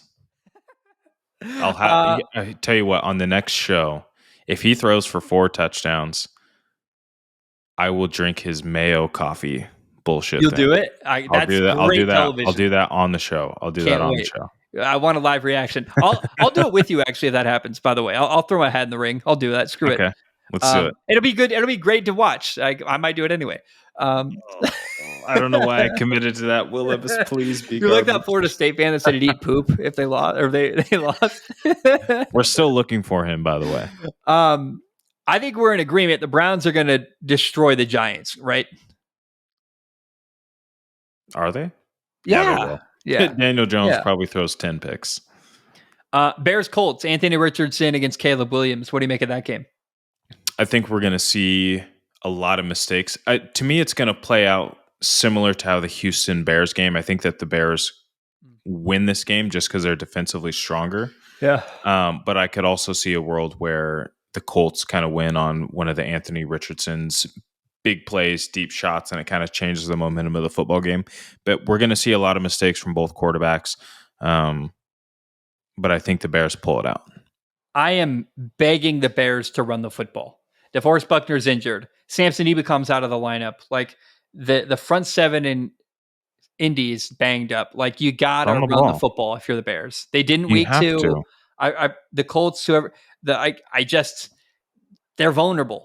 That's how the Packers just got them. Run the dang football if you're Chicago on Sunday during week 3. Shane Waldron won't. He'll find a way to fuck it up. I worry. Texans at Minnesota. We're not sure if JJ is going to play Justin Jefferson. Mm-hmm. Texans are a better team. It's going to be a really good test for Sam Darnold and the Vikings. Even if the Vikings lose, but Sam Darnold looks really good, I think that's a victory, in my opinion. Yeah, I think that Sam Darnold's going to look okay. I think this is going to be the best pass rush that he's seen. I know that obviously San Francisco has Nick Bosa, but I think across the board, Houston's probably a little bit scarier with Will Anderson Jr. and Daniil Hunter. I think that's scary. I also think this is going to be a test for CJ Stroud. You're seeing a Brian Flores defense in its second year who is great at disguising coverages, sending blitzes. It's going to be a mental test for CJ Stroud, which is why I think the game will be a little bit more lower scoring. I think this game probably finishes like, I don't know, 24-18, somewhere in or around that time frame, or not time frame, score line. I do think the Houston Texans win. I don't think that there's going to be enough firepower on that Minnesota offense, especially if Justin Jefferson doesn't play. So it'll be a test for both quarterbacks, certainly.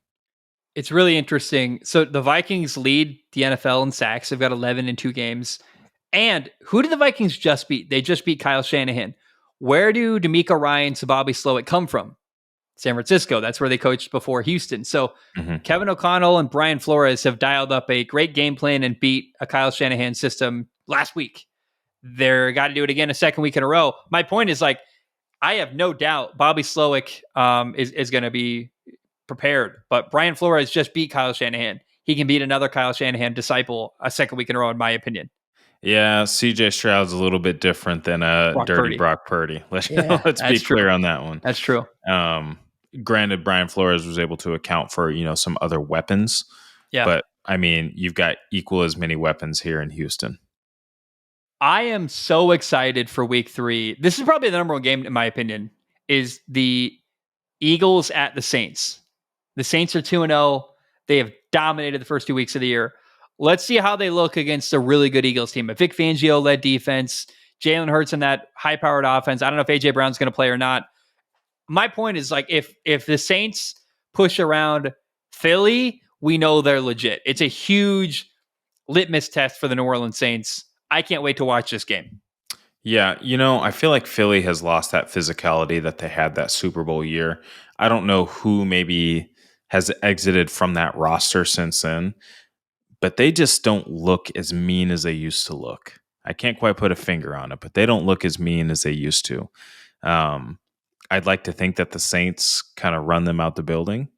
But then again, now you've got 2 weeks on tape. Vic Fangio, like you said, he's a solid defensive coordinator. But it's not like the Eagles have been playing superb defense.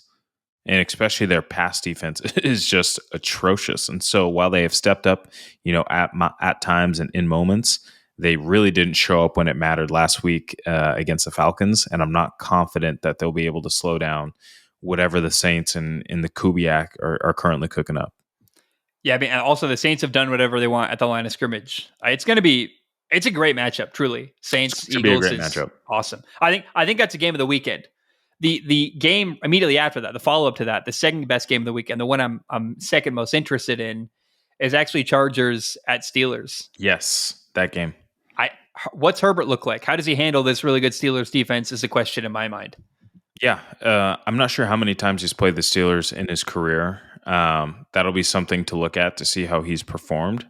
Something I do want to take a look at before the game. Yeah, I think that Herbert is still special enough to make some plays outside the frame of that offense. And as long as that run game is working and they find a way to, keep that ball moving without having to ask Justin Herbert to throw, when they do ask him to throw or they do ask him to make those plays outside the pocket, he's going to be able to do that. I do, however, worry about the offensive weapons. Again, I know Ladd is great in the slot. Quentin Johnson hasn't been anything superb. I know he had 2 touchdown catches, but it's not like they were anything magnificent. Are there enough weapons? Right? Are there going to be enough weapons? Yeah, it's the first real true test for the Chargers heading into week 4. They play Kansas City. So it's just a fascinating moment to really get a good test on how good the Chargers are. Yeah. Tampa's banged up, dude. Tampa has like half of their defense injured. They just won an ugly one. They beat the Lions. they got a gift. They're playing a rookie quarterback and an 0-2 Denver Broncos team. I'm not saying it's an automatic victory for Tampa, but certainly it's a winnable game. Yeah. And in their effort to win as many games as you're supposed to, like they're kind of getting handed a lesser team that's vulnerable, and they need it right now given the injuries they got going on. I think Tampa's got a really good shot to beat Denver. What say you? Yeah, I think that this might be Denver's best actual chance to win a game here in this early part of the schedule. Again, Tampa Bay is depleted defensively. They're still strong up front. Anytime you got Vita Vea kind of anchoring that front at the nose tackle, it's going to be real tough to get the run game going, which is something that they need to do. If the Broncos want to win this game, they have to run the football and take some pressure off of Bo Nix. I know that a Sean Payton offense loves to throw the ball a lot, but you got to take some pressure off of him. Raiders Panthers. A week ago, I would have said is a shoe-in for the Raiders to win, but with the Panthers switching to Andy Dalton at quarterback, that's a really competent quarterback. Plus, also when you make a move like that, usually you see an emotional surge from a team like Carolina. Yeah. I don't know, man. Raiders Panthers is actually like a really interesting game because of the quarterback change. Because of I think the Raiders are still better, but I just wonder how emotionally that quarterback change affects Carolina.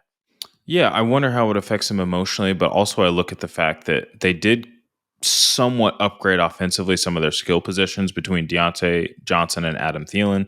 Maybe they can get more out of Mingo and Xavier Legette's, having this veteran, this quarterback in Andy Dalton, who at one point was an MVP candidate in Cincinnati. Do I expect him to have that kind of form? No, probably not. He also played really well in New Orleans before he got replaced. Like he actually has done a lot of good stuff, Andy Dalton, recently in the NFL. Yeah, so I think the offense will look better. How much better, in 1 week, we'll find out. But I still think that Raiders defense is solid. Yeah. I would be shocked if Skylar Thompson came out slinging, had like 5 touchdowns to beat the Seattle Seahawks. I think Seahawks are 2-0, probably 3-0 after hosting Miami week 3. What say you? I would be shocked as well. I'm honestly shocked that the Miami Dolphins haven't gone out of their way to find a backup that's better than Skylar Thompson. Tua's kind of had this injury history for, a number of years now. Skylar Thompson's been the guy, I think, since 2021. You know that he must be great for the locker room because you know that when he's on the field, he's not giving you anything. He can't throw. He's not an exceptional runner. So when you put him in, you're even more limited than you were with Tua, right? So yeah, I'd be shocked to see them coming out slinging, but I do want to see this pass happy offense go against this pass rush that the Dolphins have, and that back end. Like the Dolphins are really good on the back end with Javon Holland, Jalen Ramsey, and Micah Hyde. I'm sorry, not Micah Hyde, Jordan Poyer. Like they're good on that back end. It'll be interesting to see how it disrupts the Seattle offense, if at all. Yeah, I'm fascinated. I mean, there's a reason they've kept Skylar Thompson. I wonder if it makes me think of like what's Kurt Warner in with the Rams when they're like, we'll rally around Kurt Warner, we will play good football. Like I wonder if Mike McDaniel sees something we don't see, and just I don't want to look. I think Seattle's going to beat Miami. I'd be shocked if they didn't, but I want to just put it out there. It's possible he plays really well too. I mean, that's in the world of infinite possibilities. That's definitely one of them, right? Is that he plays great. I don't expect that, but let's at least, I have an open mind to maybe he plays great and they win. I have no open mind to that. As long as Tyreek Hill exits the game with a lot of yards and a lot of catches, I'm happy for my fantasy team. The Ravens are 0-2. They're playing on the road at Dallas. They got to win this game. It's a must-win game for the Ravens. I think they're back into a corner. I also think they're a better team, though. So it's a huge moment for the Ravens to really kind of resurrect their season. Who do you think wins in Dallas? I really don't know who wins. My gut tells me that the Ravens should win this football game. Let Derrick Henry continue to tote the rock. They should have beat the Raiders, though, too. They should have. So it's hard. It's really hard to say. But I'd like to see them, again, continue to lean on Derrick Henry and Lamar Jackson. Just make the special plays when you need to. 2 weeks ago, I would have thought 49ers-Rams was an incredible game. But the Rams are all banged up. Yikes. Puka's out. Cooper Kupp is out. The offensive line is banged up. I think the 49ers will walk away pretty easily from this Rams game. What say you? Yeah, I think it'll be pretty straightforward. They'll come in, they'll win the game, they'll get out of there. It's not a very far trip for them as well. Like LA to San Francisco to LA. It's not very far. Yeah, Niners probably just win this game just by the war of attrition. Lions at Arizona. Look, the Lions got to run the football. They got to adjust from last week. The big question mark going into the year was, hey, the Cardinals front seven is just very vulnerable. You run the football a bazillion times, you're going to beat them. The Lions last week didn't run the football heavily, so I think they're going to make that adjustment. Yeah. The Cardinals front seven played pretty well last week. They got after Matthew Stafford. They shut down the Rams running game. I think that might be more due to the Rams' struggles with health on the offensive line. They're on like their third string left guard, the backup left tackle. Agreed. I imagine the Lions walk into Arizona and kind of punch them in the mouth. No knock on Arizona. Maybe they come out great. Kyler Murray's got to play really well to win this football game, but I just think that given the way that the Lions just lost, there's no way they don't come out running the football like 40 times for like 200 yards. And if they do that, they're going to beat Arizona, in my opinion. Yeah. If I'm the Lions, I'm running the rock heavily. And not just to reestablish my identity, but I'm definitely keeping the ball out of Kyler Murray's hands. I don't want him dancing around, extending plays, finding Marvin Harrison, finding Dortch. I don't want him doing any of that, any sort of momentum plays, because that's what Kyler can do, right? Control the football. Don't let Arizona get any kind of momentum, and you'll win the game. The Chiefs are 2-0. The Falcons are 1-1, coming off of a last minute, really, really fortunate victory against Philly. I mean, I have a hard time putting confidence in Atlanta to win at home against Kansas City. What say you? It being at home is certainly a benefit. I think Kansas City is just a more complete team and a team that's been there. I think that this isn't the fact that, Atlanta is maybe less talented or that they're not good enough to beat a team like Kansas City. I just think the current state of the two teams, the continuity that you have in Kansas City versus all these new things coming together in Atlanta, I just got to give the nod to Kansas City to win that football game. Yeah, it's a tough ask to beat Kansas City in your third game of the franchise. I think you got away with one on Monday Night Football, but I also want to make it very clear. I'm not picking Kansas City to win because Kirk Cousins is playing a primetime game. I think, in my opinion, Kirk has ended that narrative. He can't win. That. Yeah. He's dispelled that. So it's not about that. It's just that the Chiefs are better. And look, I'd love to. I really would be so happy if Kirk Cousins took down Kansas City, had his second huge victory in primetime in back-to-back weeks. Like, that would be unbelievable. I just don't think it's going to happen. Yeah, and it's possible the Chiefs are vulnerable, as we've seen. They're a shoelace away from being 0-2 practically. So when the Falcons defense has played some really good football, I thought they really did some good stuff against Philly week 2. I don't write off Atlanta. I don't have confidence they're going to win either. Yeah, that's about the same spot I'm in. The Jaguars are 0-2. The Bills are 2-0. Jaguars at Bills, Monday Night Football. There's 2 Monday Night Football games. Like, the Jaguars have to win here. They have to win. They have to look good. I don't think they do. I think it's a Josh Allen show, and the Bills start 3-0, and then we can start asking some tough questions in Jacksonville. What say you? Yeah, I'm still not sure how good the Bills are. I know that they rolled in week 1. They pounced on Miami with those 2 or 3 picks, I think, before the end of the third, just absolutely taking the ball away. But they've always had Miami's number. Let's be clear there. Yeah. I'm still not sure how great they are, as good as they have looked. So it'll be an interesting test. But yeah, it certainly is a must win for Jacksonville, and it's not just a must win; it's a must look good. Things need to look good. Defense needs to look good. Offense needs to look like it has a clue what's going on. I expect Cincinnati to beat Washington. They're playing in Cincinnati. I think what's fun about this game is not like the competitive. I don't really have a question mark who's going to win, but it'll be cool to see Jaden Daniels get kind of the national spotlight. I think he's a really awesome young quarterback. He's going to make some good plays. I'd like to see him finish drives. The Washington Commanders went into the red zone 6 times last week. They found a way to win, but Austin Seibert, their kicker, had to kick 7 field goals for them to win. I want to see them finish drives, and I want to see Jaden Daniels make progress. on top of that, Lou Anarumo is a really good defensive coordinator in Cincinnati. They have a defense actually very similar to Kansas City, where you got guys walking around pre-snap and they're going to do all kinds of exotic blitzes and do really difficult stuff and give you all kinds of complicated looks. It's not an easy game for a rookie quarterback.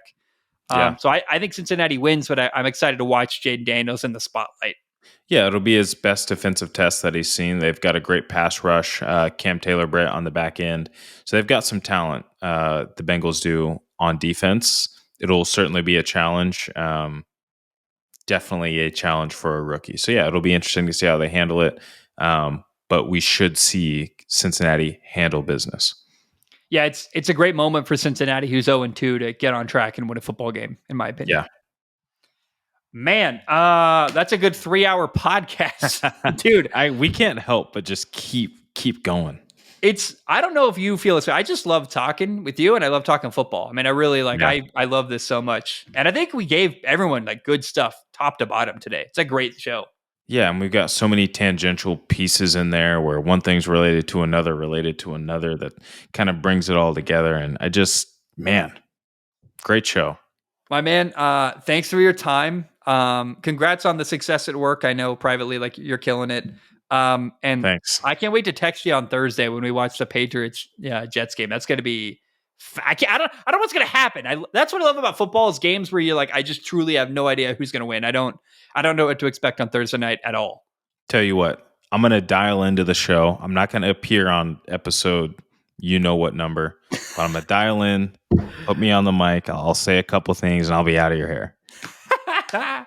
Guys, that's all we got today. Nathan, great job, man. Guys, I love you. I appreciate anything you want to say before we go. Like usual, drop anything in the comments. Let us know what you think. Tell us why your team's better than they are, or tell us why your team's actually not very good. Thanks, everyone. Ba-dum-bum. Bam. We are done.